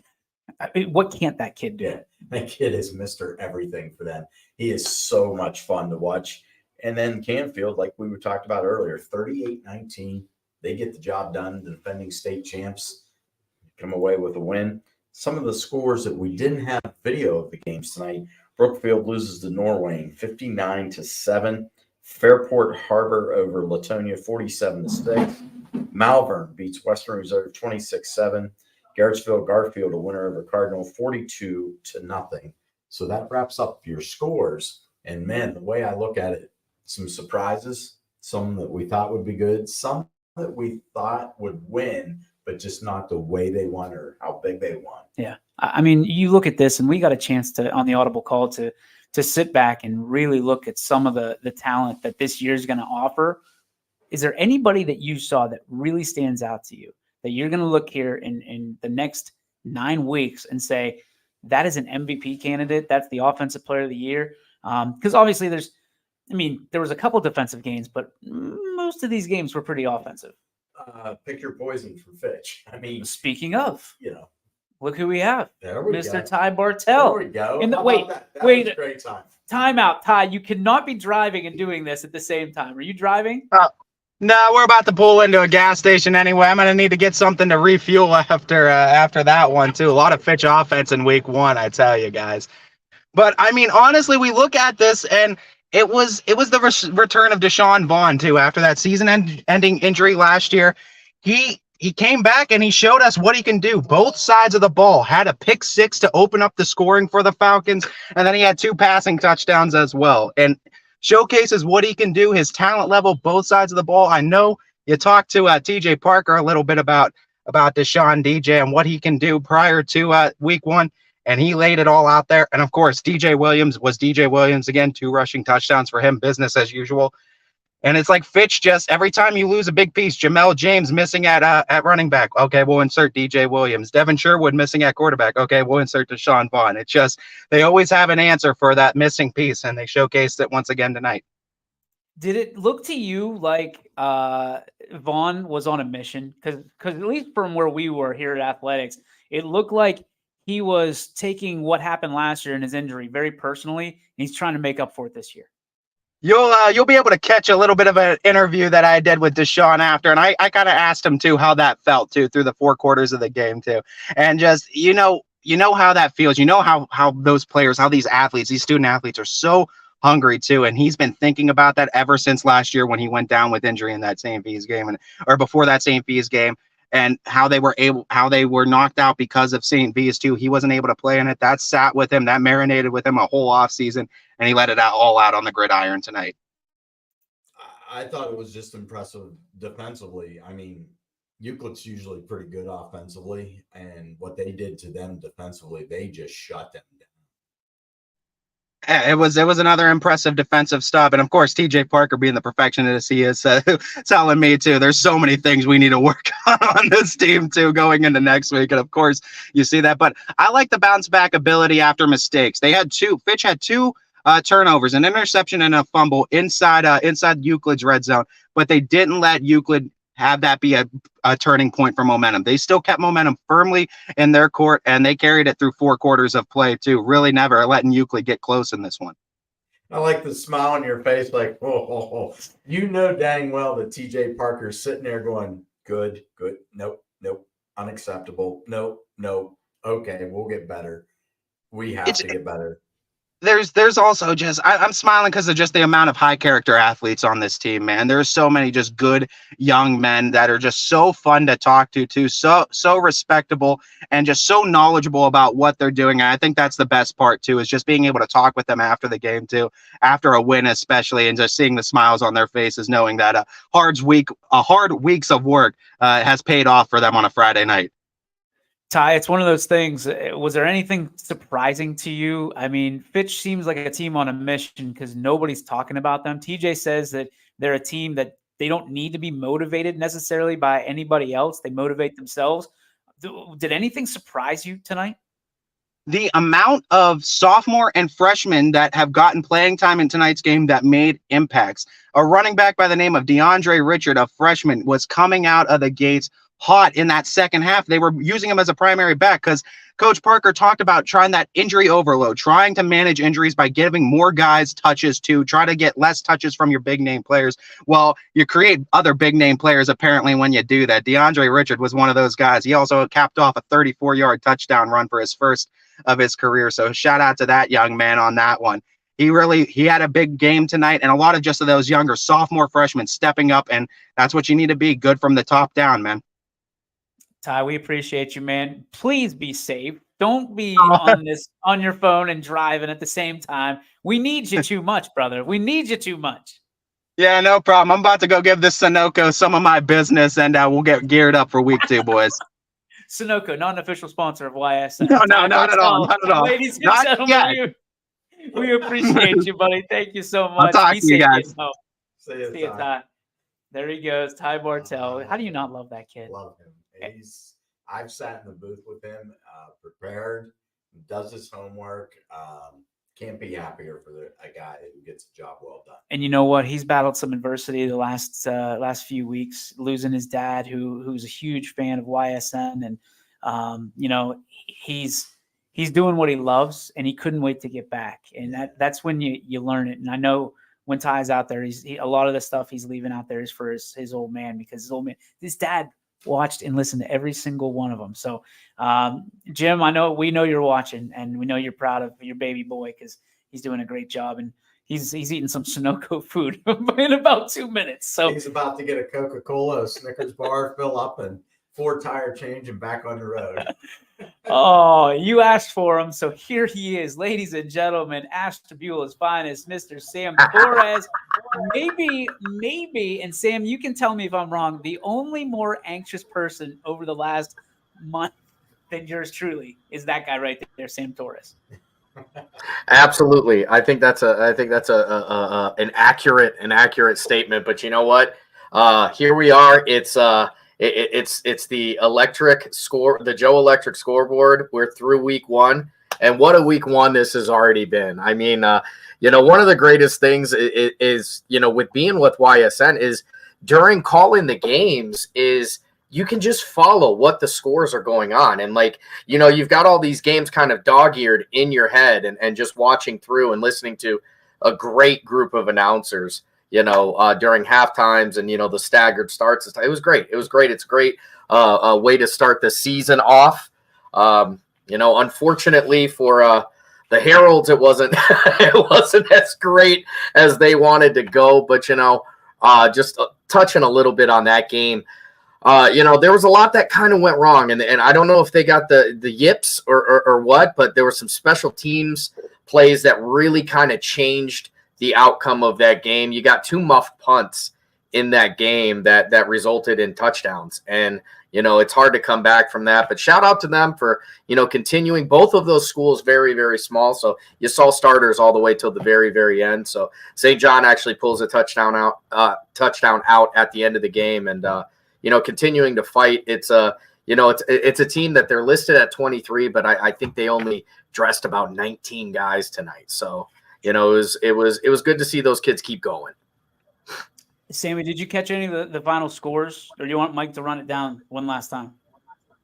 I was listening to it in the car, on my way. I pull in everybody talks about, everybody's got Red Zone and they follow the NFL. Give me YSN all day. I'm a Mike Ack freak, so as soon as he starts talking, I'm listening. I love it. So Mike, let's do this. Because Sam's going to be our last interview tonight. Okay. Run down the scores one more time. And Sam, listen for ones that really surprise you. I want to hear kind of your reaction whenever Mike tails it off. Pitch 40-6 over Euclid. Cardinal Mooney goes to Menor Lake Catholic, wins 29-26. East Palestine falls to Newton Falls 48-34. Lakeside winner over East Lake North 22-14. Garfield Trinity Heights beats Ashtabula St. John 38-6. East falls to Hubbard in the final minute by the score of 10-6. Girard all over Jefferson 42-21.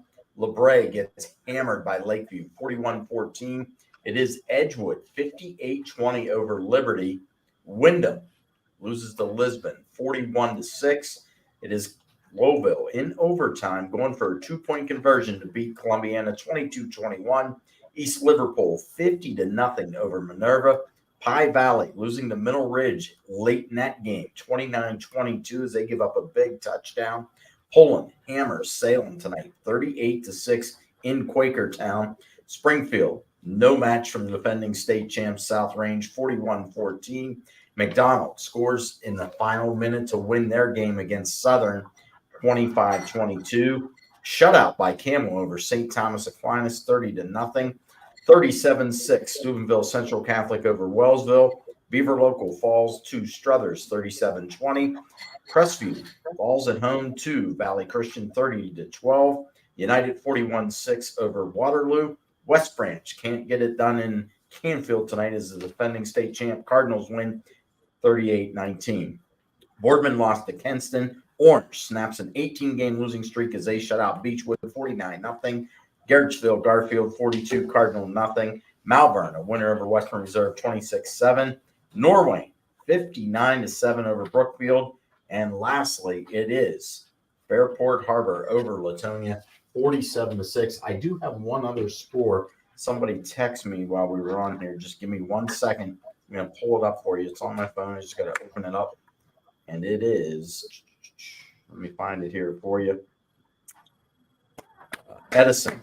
They beat Monroe Central 34-14. So Edison, and the helmet is on, Sam. You can see it. He promised the people from Orange he put the Lion roars tonight. Let's go. Oh. Yeah, I'll tell you what, looking at going through those scores, some of the ones that stand out to me, obviously I want to send a huge shout out to Orange because it's a high school. It's a program that I'm really familiar with because in Ashtabula, that CBC has been a conference. It's been a big deal around here for a long time. And Orange had some rough goes of it. There has been some times where, those kids really had to dig deep because, going on 2 years or almost or over 2 years without getting a W, it's hard to keep, the horses at bay. And they came out this year and like DJ said, we were there last week. There's a different feel. When you walked into Orange, you weren't walking into a program that was supposed to be the whipping boy. This was a bunch of guys. They were ready to get back to it, and they're showing, what they're doing. Some of the other scores standing out. Obviously, Edgewood stands out to me. That high-powered offense, 58 points against a very athletic, a very good Liberty, is something to be watched. That's why I said they're the team to watch this year, because to go out there and, they are typically a slow-starting team too. And that's another thing that people will maybe not learn this year because they're going to change that. But the one score that kind of sticks out to me, Garrettsville Garfield. Cardinal is not a bad team. Garrettsville Garfield is – I got to watch them against Conneaut last year, and I was taken aback. The boys can play. Those boys can play. No, that's incredible. Dude, what a night. Have you had a chance to kind of really – step back and realize what you did for Ashtabula County yet, dude? I haven't yet, but I'll tell you what, when 6:55 hit tonight and I looked and saw that we got 8 schools in this county, and of those 8 schools, 7 of those schools are going to be broadcast if you count Thursday. It's a dream come true. And when I started 3 years ago and it was the 440 and Goal show, it was about exposure. And we link up with the best sports group in the nation, NYSN. And we're bringing it, this is Spinal Tap. We turned it to 11. And I don't know if these youngsters, I don't know if they realize what they're getting out of this. Like, this was they talk about food deserts. This was a broadcast desert. Like, there was nothing. And what we've done is we've increased it 100%. And whatever part, I'm not taking credit for all of it, because there's a lot of moving pieces, including you guys, including the great crews that went out there tonight. And really for the first time, you got Larry Jennings and Michael Ekshik going out to Edgewood and calling a game. Tyler Hartz and Sean Prine calling their games tonight at Edgewood. We, linking up with the WOW guys from Conneaut. This has been a dream come true. Like tonight, I can't wait. I got some Taco Bell up there waiting. And a Mexican pizza as I sit back and rewatch the games because that's what I'm doing. I'm super excited. man, I'm so proud of you. I know how hard you worked for this moment, for tonight, and it was an absolute victory, man. I was told that we broke records tonight with our views, and we only used, because we have this brand spanking new site. We used 8% capacity of our site, so that means we got 92% to go, man. I want to buy a new site because I want to know that we're covering that many kids. So that's priority number one. Samuel, I love you. I appreciate you, man. Great job tonight. Go enjoy your Taco Bell. I'll see you guys next week, baby. I can't wait. It's football season, baby. Merry Christmas. Sam Torres. Oh, it doesn't get much better than him, man. And you know what? As much as we love this area, let's face it, for the most part, you've been a guy that had to, because you're a Pennsylvania guy, you had to do the majority of your career over in Western PA. But you know how much this area, both Western PA and Northeast Ohio, bleeds this time of year. Sam, he wanted this so bad, and he's worked so hard. He said the broadcast desert up there, he's not lying. But that guy changed it. When I met Sam, it was like looking in a mirror, but it was like a mirror from like 3-4 years ago, right? And he did it tonight. I know the feeling, and I'm so proud of him. I'm incredibly proud. I am too. Like, they were bought in. Like, when that crew came last year, I remember them coming down, and we were talking to them, and they were like, "Come on, man!" And I was like, "I love these guys, like, right from the get go." Yeah. And we had a great season with them. And then we went to the state finals, and they threw up everything that we did there, and they were into it. Like, they just bought in. And now for what they got tonight, to have 7 games of what's in their county is incredible. And it's only going to get bigger and better.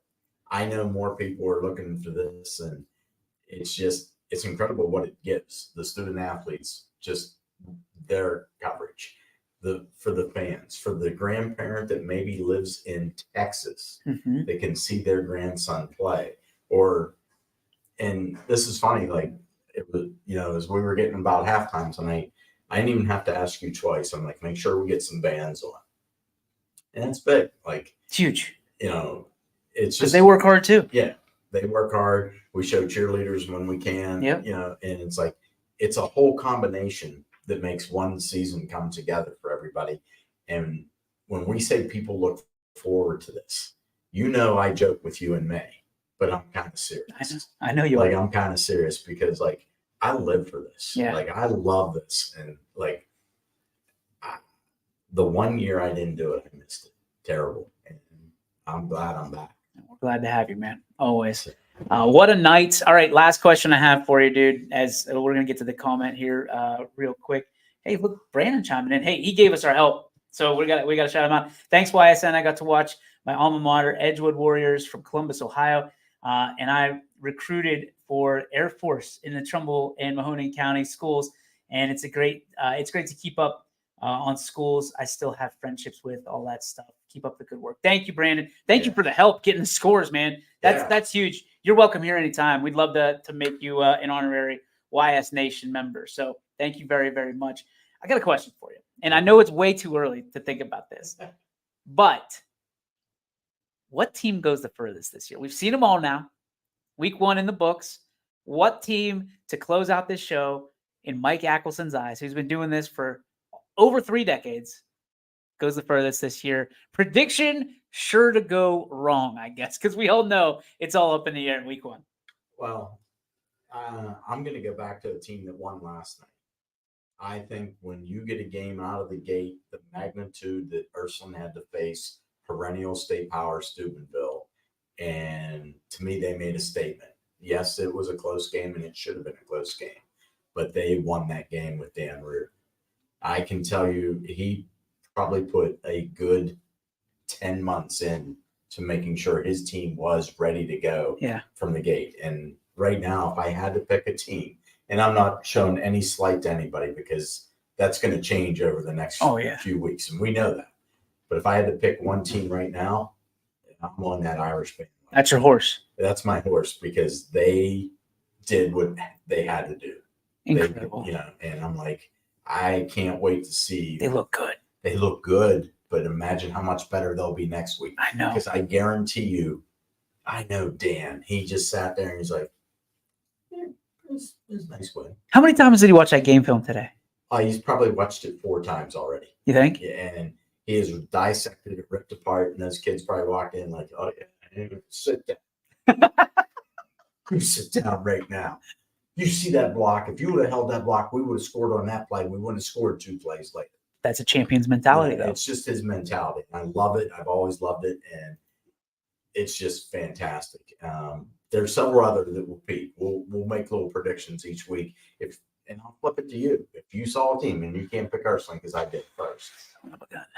All right. Give me one that just popped off the charts, or maybe even a surprise. I mean, this is a homer pick, 100%, because I'll be honest, I wasn't sure what was going to happen. But when South Range walks away, 41-14, after all they've been through, after losing the quite possibly, and in my eyes, humble opinion, the greatest coach that's ever coached there, that's ever been stood on those sidelines, in Dan Yeagley, you just don't know. But you got a guy that is built with character, dignity, grace, and David Rock that comes in to honor the very same coach that he had, very same coach that showed him the way. And those kids, I'm telling you, are going to play for him. I remember last year at Legends when Dave agreed to come on the show with us, and every single chair was turned around. Now, like, that's not to say that's not for everybody else, but everybody's eating and also literally they stopped what they did and they paid attention to every word. That's respect. That's respect to the parents, the kids, the community. And when you have a coach that you want to run through a wall for, and that's exactly what happened. Because I'm going to tell you, Mike, Springfield does not look in week 2 and the rest of the season like they look tonight. No. South South Range did that. That is a state champion team. And I'm riding with them.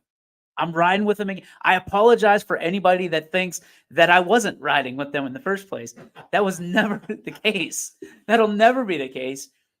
But I like South Range. I mean, if you don't look at that score and go, oh boy, they're back. South Range is going to be South Range. They are. Here's a scary thought. My favorite team, as everybody knows, is the Pittsburgh Steelers. Sure. Right? Since I was a kid, they've had 3 head coaches. Do you know, if I'm correct, and I believe I am, from my tenure in Youngstown of covering high school football, Coach Rock is only the 3rd coach at South Range. I know you're right. I know you're right. That tells you what that program is built upon. The standard is the standard, man. It is. I You'll love that. I do love it. And you know what?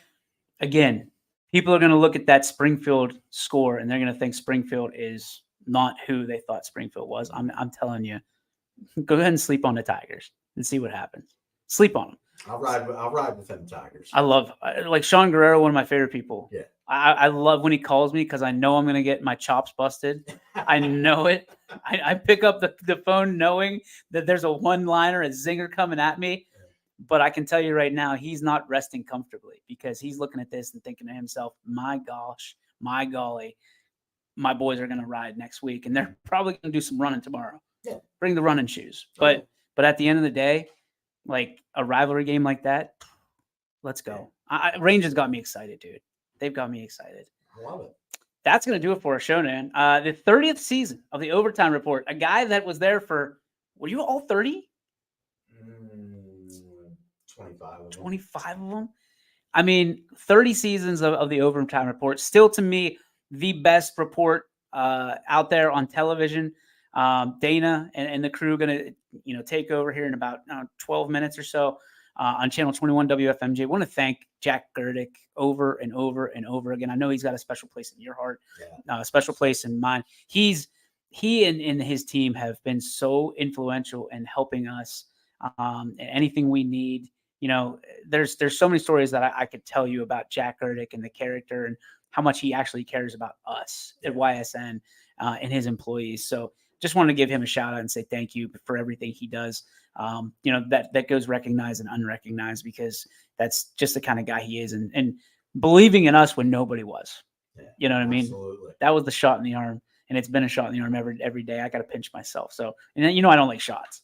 So, Mike, any final thoughts? I can't wait to see how week 2 unfolds. And I'm excited. Hopefully we're dry next week the whole way through. That was my biggest fear, just because I was watching stuff from home last night, and I'm going, no, we're not starting this way. Yeah.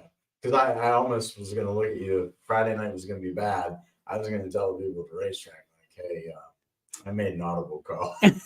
Omaha. We're going to do football, because we have to. Yep. And we want to. Yeah. That's the big thing.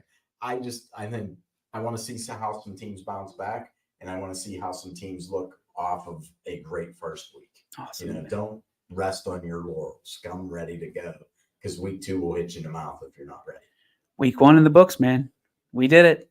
That's a dub in my column. We got 9 to go. YSN wins again. All right, that's going to do it. For Mike Ackelson, I'm DJ Yoakley. You can catch all the scores, and we will be, I'm sure I'll be up for a while doing some stories here in a little bit when I get back to my humble abode and get nestled in with a little hot cocoa down in the man cave. So on behalf of Mike Ackelson, DJ Yoakley saying good night, congratulations to week 1, and welcome back, football fans. We're happy to have you.